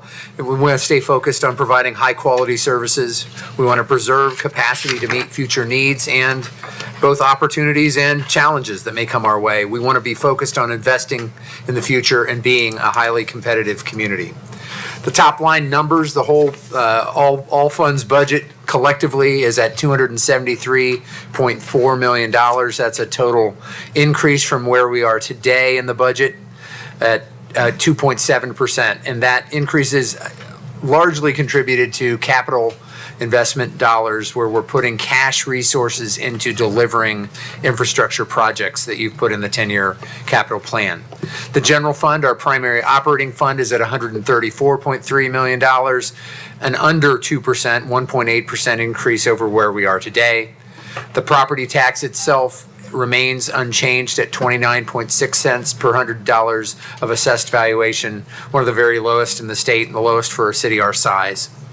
And then we do have some targeted position increases in the budget overall, a net of about 7 positions in the general fund in police, parks and recreation, and our fire department, establishing the district captain position and program. All right, so I wanted to touch on a key component that your budget helped fund last year that we're continuing to work on, and there's been additional information that helps advance this as well, the widening of Mac Hatcher Southeast. That was a important initiative last year. We stepped up and provided capacity, and the state met us. We were one of only 9 partnership programs funded across the state of Tennessee. Put that in context, there are 95 counties. There are 345 cities. There are 9 partnership projects funded with local governments in that 10-year TDOT plan. So we're one of those. The state has added additional capacity to their funding commitment. We're now collectively only $10 million away from full funding. We've continued to work since last year on identifying some of those funds from other places, but we're very much ready to have that project ready to go. Our teams work to make it shovel ready. Right now it's in 2032. If the opportunity comes to move it forward, we'll be able to do that. Overall, your CIP, your capital investment plan, the 10-year plan has $458 million. The Invest Franklin initiative, both what was done in 2016 and what you updated it and did in this current budget and continued into the proposed budget, is the backbone of that CIP. 82% of that CIP is transportation projects. It is also a conservative, thoughtful financial plan that supports it. 66% of that CIP is funded through cash resources. So we are not getting in front of ourselves in terms of committing to overextending ourselves, but we are also strategically using debt the right way. 34% is funded through long-term debt. So we're proud of that plan. This budget helps support delivery on those projects. So let's hit some key highlights of the budget itself. It's balanced. Ongoing revenues, ongoing expenses are in sync. We comply with the board policies on debt, on fund reserves, etc.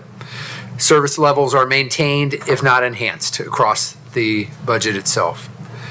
We have continued that low property tax I referred to before, but also it continues the key Invest Franklin initiatives that provide for additional capacity towards infrastructure, specifically transportation investments, but also targeted enhancements in terms of operating capacity as we meet the needs of our community going forward.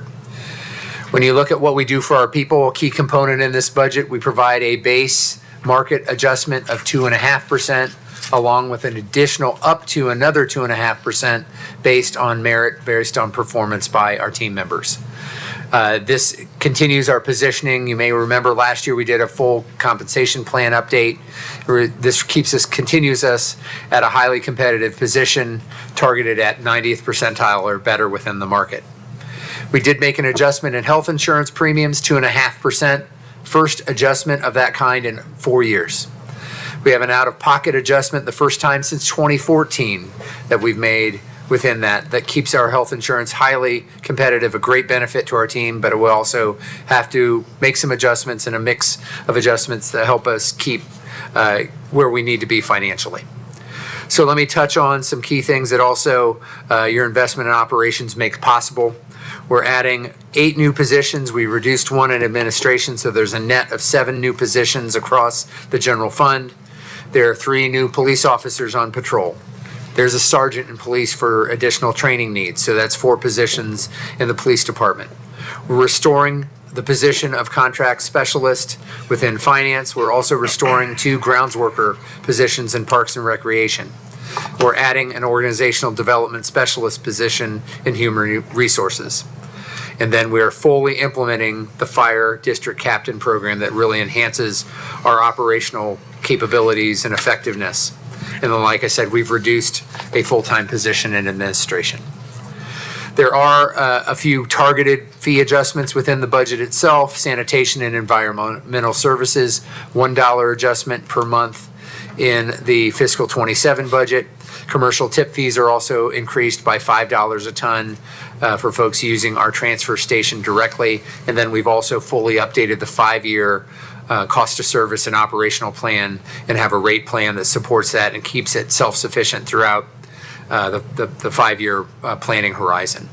The stormwater fee is also increased for the first time since 2018. We have also a 5-year plan to support that, approximately a $2 a month increase for most of our residential customers, and does make that fund, just like the sanitation fund, self-sufficient. We're not taking away from our general fund operation capacity to subsidize those operations as well. Throughout the budget, you'll see performance measures. You'll see ties to your strategic plan. Our Office of Budget and Performance has worked with every department to develop Franklin performance indicators, FIT 5 measures we call them, that get at key measures of effectiveness. It's not just about what you spend, it's about what we deliver to the community. This chart on the next page, I won't go in great detail, but these are about 5 of your agenda items tonight. Talk about adjustments to the fee review, plan review fees. We've established some new fees in the fire protection and residential area. We've enhanced or updated for the first time in a significant period of time the non-residential review fees to better collect some of those fees from those using the system. Sanitation, again, $1 increase in fiscal 27, a $2 fiscal increase in fiscal 28.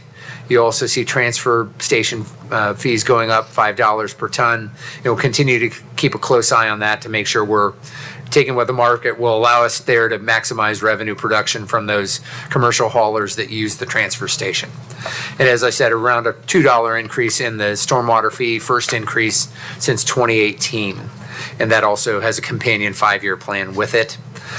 You'll see the water management fees and water and sewer have already been approved, but just noting that those will take place. And all of these fee adjustments go into place January 1 of 2027. The organizational chart on this slide is essentially unchanged from what we're operating today, but just wanted to show you that, how we're set up to operate. When you look at the general fund from a revenue standpoint, nearly 53% comes from local option sales tax, so that continues to be a primary driver of our revenue. You'll see both our shared state shared tax that comes back to us based on population projections, and then property tax after we have paid for our debt service. Our general obligation debt service is paid first by our property tax, and then the remaining balance goes in to support general fund operations. And then you'll see various fees, permit revenue, interest income, et cetera, that make up the balance of the rest of our revenue sources. When you look at it another way, nearly 72% of our revenue in the general fund is consumption-based. That's why we maintain a higher than typical reserve to make sure we can absorb any economic impacts which show up in the consumption revenues a little quicker, quite a bit quicker than you see from property tax and that type of revenue source. So let's look at where we spend our dollars. First, when you look at it from a functional area, 44% in the public safety realm, so police and fire. And then it's a pretty equal balance between our public works. Of course, that excludes water management and sanitation because they're in separate funds for operations. But you also look at our community and economic development, our finance and administration, all pretty equal components making up that function, those functional areas. So when you look at the other way to slice it, nearly 70% of our expenses go into personnel. So wages, benefits, pension expenses are the primary driver of how we deliver our services within the general fund. This is an important performance. You see how we consistently live within our means. We've contributed every year to our fund balance because we live within our means. We spend less than we take in. We have a responsible, strong fund balance that helps us absorb any impacts if they come our way, and also enables us, and in part, to have that strong amount of cash resources supporting your 10-year capital investment program. So overall, you see the general fund, again, a 1.8% increase overall. You see a breakdown by detail in all those various revenue sources. Then you look at the different, again, this is a more detailed description by the expense categories, both by type of service, but also then the category of expenditure. And then the next slide I just want to highlight, it continues to be an important component. The board's taken decisive action over a number of years to better manage this expense, but it's an important component. And it grew by $1 million in this budget. And that's our overall pension contribution. That's $16 million within the general fund. And about 20.5% of our payroll goes to those pension components. The outside agencies that we provide partnership funding for, that remains fairly close to where we are today. We have not added any agencies. It's a largely inflationary increase, about 2.6% that we've provided in terms of additional capacity to those partner agencies. You just look at then the juxtaposition of property tax to sales tax. Here's the 10-year trend. It's over a 2.2 to 1 ratio, sales tax to property tax. We are very fortunate that we have strong sales tax generation in the community. You look at Cool Springs, you look at a very vibrant downtown. It enables us to have a lower than typical property tax burden on our citizens. You'll look at the next slide, kind of gives you that sense over history from the late 80s, where we were over $2 per $100 of assessed valuation, to today where we're under 30 cents per $100 of assessed valuation. Then when you turn to all funds, again, that shows a growth of 2.7%. We're at $273 million, almost 0.5 million in total expenditures. A significant component of that is driven by we're putting more and more cash into capital projects as major capital projects move along. I think you'll see that as I give you some very quick hit summaries of the other funds. Stormwater's at a little bit of a decrease at 3.7 million. That's largely because we don't have to buy the large piece of equipment we had to buy in the current year budget. And we do have the first fee increase since 2018 in that category, in that structure. And it is a self-sufficient fund over the next 5 years with what is recommended in this budget. Sanitation shows a 7.7% increase. A lot of that driven by tip fees and some other expenses that we're having to absorb. $14.4 million. There's a $1 per month increase in our residential fee from $33 a month to $34 a month. And again, a significant increase in the commercial tip fee at the transfer station. Hotel motel tax, $7.6 million in that. You see our ongoing commitment to the Convention and Visitors Bureau promoting us as a top visitor destination. You also see within this, we're contributing to the parking study. We're contributing to the debt service for the acquisition of Harlansdale and Eastern Flank. We're putting synthetic turf fields in a partnership with Franklin Baseball Club at Jim Warren Park. We're doing a sports economic assessment plan for our facilities so that we can update and think a little differently about how we use our facilities to both meet community needs, but also be a potential revenue source moving forward. We have a final contribution to the Merrill Williams home, the African American Heritage Society project, $25,000. You've got $4 million coming out of Hotel Motel to help with the Liberty Park Enhancement Project. Within the development funds, you see a lot of activity and again, cash going out to important projects that are moving forward as we speak. McEwen Phase 4 and also some preliminary work for McEwen Phase 5. $5 million out of road impact fees. You've got $5.7 million going to the Pearl into Robinson Lake, and Robinson Lake will open by the end of this year. You've got $1 million from county facilities tax to help with the design work at the Liberty, Mallory, North Royal Oaks intersection. You've got $1.9 million out of Parkland project dollars from the Parkland quadrant funds going into Liberty Park as well.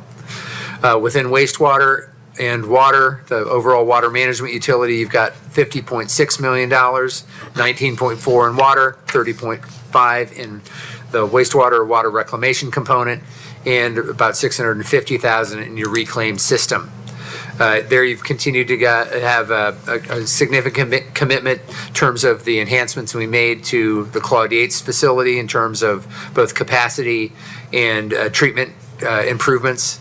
And you've got see that debt service going down a little bit, but it's a long-term commitment out to 2053. We're well on track with meeting our coverage requirements projected there, and we do have some cash outlays to help continue to work on the large fiberglass pipe repairs that are needed across the system.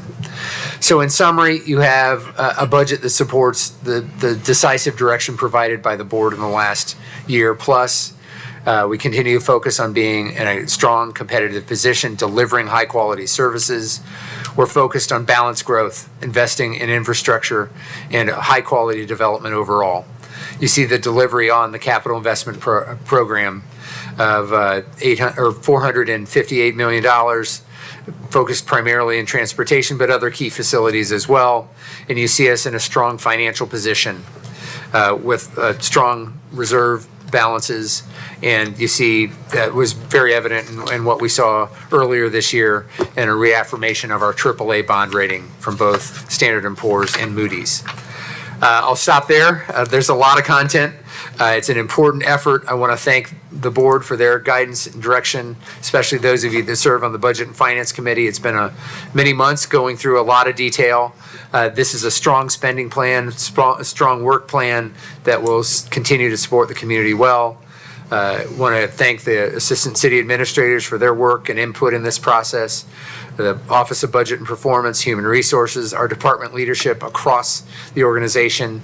This is clearly a team effort, and I'm proud to work with the team that has produced it and to recommend it to you tonight. Glad to take any questions you have. And Thank you.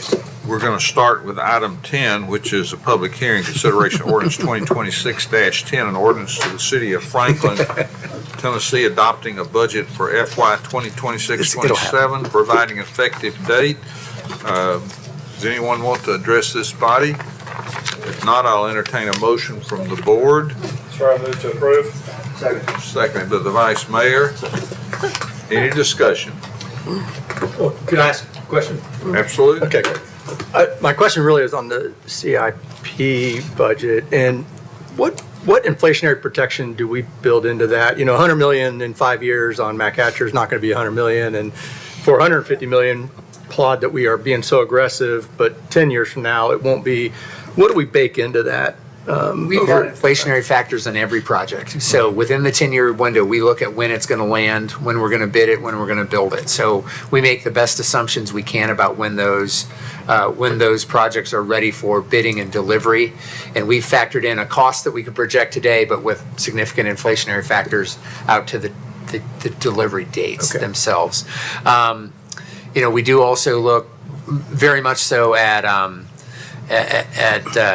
being very conservative. There are a number of projects we assumed the highest cost possible for those, knowing that you will look at other options and that it's very likely they will come in a little lower because you're going to pick probably maybe a little more efficient option to deliver it. But we picked essentially a worst case scenario on what we thought the option could be to deliver the project. On the revenue side, we also bake in conservatism. So we assume a small increase based upon time and the value of money on collections. But for the vast majority of development funds, we put a decrement in that assumption moving forward, especially with the fee increases that we've initiated. In a few of them, you know, we expect to see more, but it is, you know, as if you think about road impact funds, that was a 6-year phase-in with grandfathering built in. So that does not, CIP for the first 5 years does not assume large growth necessarily in the road impact funding, but years 6 through 10 do, because the assumption would be that developments as they come in would be paying higher fees. But it's very conservative. Very conservative. It's very much a believe it when we see it kind of assumption around especially the development cash resources. So we're largely relying on balances we have now and very conservative assumptions about what else will come into those. Alderman Caesar. Appreciate as a new member of the Finance and Budget Committee the hours of time that you all have spent in the past and that I've been able to fast forward through on YouTube.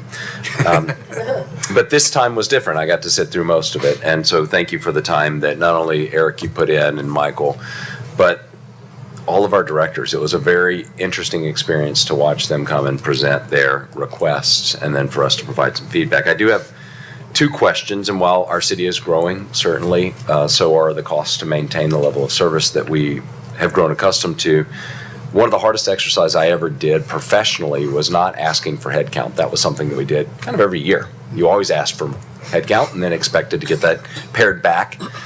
And I had a manager once tell me that the easiest solution to a project is to hire more people. And sometimes the hardest solution to a project is to think about what would you do with the folks that you have on board. And I think we've done a pretty good job about that, Eric. I do have one question. You mentioned that there was a reduction in FTE in the admin administrative department, but I couldn't find, other than a half pink, half gray org chart line for the court clerk. Is that the role that we reduced, or is there another role? It was within the recorder's office, the recorder's function. We had 3 full-time positions, and we're now going to operate with 2. Now, we're also going to use a small part-time temporary position to see how that helps us with some of the administrative duties, but that's where we had 3 people full-time working in that function, and now we have 2 of whom are in the room right now, working diligently. Okay, thank you for that. You're welcome. Vice Mayor. A couple of questions. The Invest 2.0. The cash being, so 2032 is Mac Hatcher Southeast, I guess, expected construction, but we're collecting on that now. And so I was kind of curious if we were modeling out that cash reserve, because that would, just doing some simple math of $3 to $4 million, I can't remember what it was, per year, you know, over the next 6 years, you know, have we modeled that out? And I'm sure we have, but we have, yeah. That time frame gives us a chance to accumulate cash and issue less debt. So whenever that timing happens, we'll fill the void with some debt that we'll issue. We've already looked through our capability to do that for state infrastructure, and that's good to go. We've talked to bond counsel. We're ready to go. If we get the go-ahead to do it sooner, we have the capacity to do it. When we originally built this, we largely assumed that we would need to be ready to go as soon as possible. So we have the ability to meet that. The longer the upside of waiting longer to do the project is we have more cash and we borrow less. Yep. But we are at the ready to go. If they told us they were ready to go next year, we could make it happen. And the other very, very important thing to note is that the money for Mac Hatcher Southeast, our commitment, is not part of the 458 It is million. not. It is outside of the It was part of Invest Franklin 2.0 and But the not the property tax 458. increase last year, but it is not part of the 458 million. It is segregated over here and not part of the CIP. Thank you. Also, we've been, I'm sure, been seeing some discussions around the 2472 on the fire department. And so I'd like to, look, I know that's a big decision, and it's a huge decision, and definitely not baked into this budget. Right. But I do think, looking at that analysis over the next year, I think is probably on everybody. Let me comment on that. I made this commitment at the Budget and Finance Committee meeting when talked about some various personnel related items. That's going to be part of our work plan, is to assess that and some other scheduling options within that. So our goal will be to provide you overall as a board with an objective assessment analysis of what that looks like. And what I've told the team as this has come up, I look at three things. I look at the impact on service to the community, I look at the impact on our people, and I look at the financial impact. And that's what we'll give you on both, whether it's 2472 or some other variation of scheduling that might be looked at. But it's a significant undertaking, and it would be a significant thing to consider. So we want to make sure we give it its due and look at it carefully and give you as an objective review as we possibly can. And that's what I think we'll be looking for. The hotel motel tax, a lot going into Liberty Park. Some of that, which is love Liberty Park, but I wanted to also make sure that the budget is to some degree, to a full degree, kind of not permanently reserving that increase for any projects yet. I don't want to get that to get. I know we decided to do that last year and finally got it approved through the state, but I want to make sure that we're. Yeah, we really have not is it programmed that being additional programmed? capacity. Well, what we've been working on is both what you have in reserves and the base 4%. Good. That's kind of how we built this plan. So you've got some capacity that can help you down the line. Yeah. And that's what we wanted to do when we built that out. Thank you. Ready to vote? Item 10, ordinance 2026-10. Alderman Barnhill. Yes. Alderman Caesar. Yes. Alderman Peterson. Yes. Alderman Berger. Yes. Alderman Brown. Yes. Alderman Potts. Yes. Vice Mayor Payne. Yes. Passes unanimously. Item 11, this is a public hearing, consideration of ordinance 2026-11, an ordinance of the city of Franklin, Tennessee, establishing the municipal property tax levy for the fiscal year 2026-7, providing an effective date. Does anyone want to speak to this body? I see most people have left. So I'm going to close the public hearing and entertain a motion. Move to approve. Second. Second by Alderman Potts. Any discussion? Ready to vote. Alderman Barnhill. Yes. Alderman Blanton. Alderman Caesar. Yes. Alderman Peterson. Yes. Alderman Berger. Yes. Alderman Brown. Yes. Alderman Potts. Yes. Vice Mayor Baggett. Item 12, this is a public hearing, consideration of ordinance 2026-08, an ordinance to amend Appendix A, Comprehensive Fees and Penalties, Chapter 17, Refuse and Trash Disposal, to increase the fees for collection of garbage and refuse. Is anyone want to speak to this body? I see no one coming forward. I'm going to close the public hearing. Is there a motion? Move for approval. Thank you, Alderman Berger. Second. Second by Alderman Brown. Any discussion? Alderman Caesar. Thank you, Mayor. And I've said this before. I'll probably say it again until I'm removed from this budget. I'm glad to see Nate running that department. What I do hope is that as as new blood comes in, we think differently about doing things. I fully understand that the cost of getting a truck to someone's house, whether they put a single bag in the trash bin or 100 bags in the trash bin, is a fixed cost, and we have to absorb that.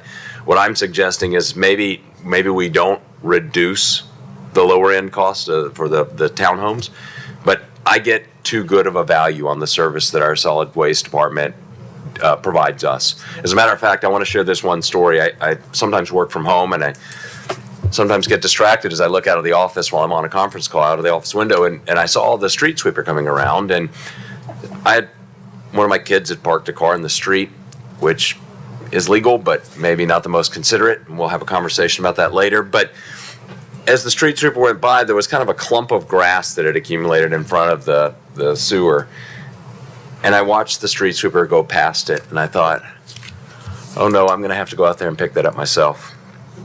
Like I should, as a resident of a city that has grass in the street. But no, I heard a beep, and then I saw the street sweeper reverse, realizing that he had missed this small clump of grass in the street, and pull back over and clean it up fully. So for that, Nate, thank you to your team, and it's probably not your team, it's somebody else in the streets. I don't see Jerry here, but the streets team, thank you guys for doing that. Thank you for picking up the trash. That might have started as a lawn bag that kind of evaporated a little bit. And so thank you for doing that good job. And as we look at this, I guess my point, and the reason I'm delaying this vote, is I think we need to look at some of the larger homes. I'm not for raising taxes, but when we do a darn good job on picking up trash, I think we can ask a little bit more for some of those folks in a bigger house. So that's my thoughts, Mayor. Any other comments? Ready to vote on ordinance 2026-08? Alderman Barnhill. Yes. Alderman Caesar. Yes. Alderman Peterson. Yes. Alderman Berger. Yes. Alderman Brown. Yes. Alderman Potts. Yes. Vice Mayor Baggett. Yes. Passes unanimously. Item 13, this is the public hearing consideration of ordinance 2026-12, an ordinance to amend Appendix A, comprehensive fees and penalties, Chapter 23, stormwater management. Anyone want to speak to this body? Nobody coming up. Close the public hearing. Is there a motion? Move Thank you, Alderman Caesar. Second. Second by Alderman Potts. Any discussion? Ready to vote? Alderman Barnhill. Yes. Alderman Caesar. Yes. Alderman Peterson. Yes. Alderman Berger. Yes. Alderman Brown. Yes. Alderman Potts. Yes. Vice Mayor Baggett. Yes. Passes unanimously. Item 14, this is a public hearing. Consideration ordinance 2026-13, an ordinance to amend the City of Franklin Municipal Code Title 12, Chapter 1, and Appendix A, comprehensive fees and penalties, Chapter 12, building, utility, etc., codes to increase maximum non-residential plan review fees and establish a residential and fire protection plan review fee. Does anyone want to speak to this body? I see no one coming up. I'm going to close the public hearing, entertain a motion. Move to approve. Thank you, Alderman Brown. Is there a second? Second. Second by Alderman Berger. Any discussion? Alderman Caesar. When we discussed this, there was also a discussion about putting in some exception for exceptional situations. I don't know that I see that in this. We added language, right? Tom? The first review may be waived at the Director of Building and Neighborhood Services, but I don't know if that's comprehensive enough or explicit enough. There is in the, I'm sorry. Do you want us to address it? Do you want? Tom's ready? Somebody's ready. Tom's ready? Let him. We need to hear a different voice. Michael's pretty shy, so we can. There was discussion, this was about the plan review fee, additional charges that is currently in the ordinance, that the plan review fee is for the first and the subsequent second review, and there's the option to charge a additional 50% of the original fee for third and subsequent reviews. There was discussion at the last meeting about having a staff option to waive that additional plan review fee. And in your staff report for tonight's meeting, there is proposed language for that amendment that would amend the proposed section 109.8 with the language that's in your staff report. Motion to amend. Okay, and the amendment is? Move to amend ordinance because you're about to read it. Do you want me to read it? or do you No, want me to I'll read it, so you read it once. I move to amend ordinance 2026-13 to add the following sentence at the end of the newly proposed section 109.8. Fees for additional plan review cycles after initial and first re-review may be waived by the Director of Building and Neighborhood Services or their designee in appropriate circumstances. Second. Appropriate amendment and second. Any discussion on the amendment? I thought there was something that came through that said we couldn't this. There's new state legislation that limits plan reviews actually to 2 review cycles. Right. And then there's a disapproval action after that, and it affects all development plans, so everything from development plans, submittals, all the way through building permit plan review fees. That becomes effective January the 1st of next year. So unless there's a change to that legislation between now and January the 1st, this is not likely to come This into play. actually makes this mute. Right. Yeah, that's what I thought. Moot, not mute. Moot, yes. That's what I thought. Okay, you ready to vote on the amendment? Could be mute too. Alderman Barnhill? Yes. Alderman Caesar? Yes. Alderman Peterson? Yes. Alderman Berger? Yes. Alderman Brown? Yes. Alderman Potts? Yes. Vice Mayor Baggett? Yes. Okay, we're back to the original motion as amended. Is there any discussion? Seeing none, Alderman Barnhill? Yes. Alderman Caesar? Yes. Alderman Peterson? Yes. Alderman Berger? Yes. Alderman Brown? Yes. Alderman Potts? Yes. Vice Mayor Baggett? Yes. Passes unanimously. I can't believe we're not having another public hearing. 15 is Resolution 2026-41, resolution of the Board of Mayor and Aldermen for the City of Franklin adopting the estimate of revenues and expenditures for the water and sanitary sewer utility fund for FY 2026-27, providing an effective date. Is there a motion? So moved. Thank you, Alderman Caesar. Second. Second, Alderman Brown. Any discussion? Ready to vote, Alderman Barnhill. Yes. Alderman Caesar. Yes. Alderman Peterson. Yes. Did you say yes? I did say Yeah, okay. Alderman Berger. Yes. Alderman Brown. Yes. Alderman Potts. Yes. And Vice Mayor. Yes. Passes unanimously. Item number 16 is Resolution 2026-45, resolution adopting a 5-year rate plan for the Sanitation and Environmental Services Department. Is there a motion? Sir, I move to approve. Thank you. Second. Second by Vice Mayor. Any discussion? Seeing none, let's vote. Alderman Barnhill. Yes. Alderman Caesar. Yes. Alderman Peterson. Yes. Alderman Berger. Yes. Alderman Brown. Yes. Alderman Potts. Yes. Vice Mayor Baggett. Yes. Passes unanimously. Item 17 is Resolution 2026-46, adopting a 5-year rate plan for the Stormwater Fund. Is there a motion? Move to approve. Second. Appropriate motion second. Any discussion? Ready to vote? Alderman Barnhill. Yes. Alderman Caesar. Yes. Alderman Peterson. Yes. Alderman Berger. Yes. Alderman Brown. Yes. Alderman Potts. Yes. Vice Mayor Baggett. Yes. Passes unanimously. Item 18, this is consideration resolution 2026-55 to reject all bids received for procurement solicitation 2026-028 for stop-loss insurance for group health and prescription drug programs for employees and retirees. Is there a motion? Move to approve.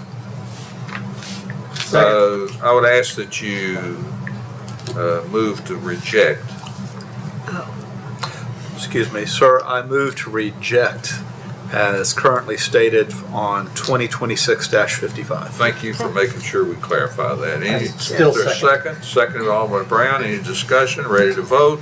Alderman Barnhill. Yes. Alderman Caesar. Yes. Alderman Peterson. Yes. Alderman Berger. Yes. Alderman Brown. Yes. Alderman Potts. Yes. Vice Mayor Baggett. Yes. Passes unanimously. Item 19, consideration of Amendment 5 contract number 2023-0126 with Blue Cross Blue Shield of Tennessee in the total amount of $928,463 for stop-loss gap coverage for the City of Franklin's self-insured medical and pharmacy benefit plan. Is there a motion? Move to approve. Thank you. Second. Second by Alderman Potts. Any discussion? Seeing none, ready to vote. Alderman Barnhill. Yes. Alderman Caesar. Yes. Alderman Peterson. Yes. Alderman Berger. Yes. Alderman Brown. Yes. Alderman Potts. Yes. Vice Mayor Baggett. Yes. Passes unanimously. Item number 20 is procurement award to ADS LLC, the amount of $426,812 for years 1 through 3 for wastewater flow monitoring services for the wastewater general division of the Water Management Department. Purchasing Office Procurement Solicitation Number 2026-010, City of Franklin, Contract 2026-0195. I would entertain a motion. Move for approval. Thank you, Vice Mayor. Second, Alderman Potts. Any discussion? Ready to vote? Alderman Barnhill. Yes. Alderman Caesar. Yes. Alderman Peterson. Yes. Alderman Berger. Yes. Alderman Brown. Yes. Alderman Potts. Yes. Vice Mayor Baggett. Yes. Passes unanimously. Any other business come before this body? Is there a motion to adjourn then? So moved. Second. All in favor say aye. Aye. Aye.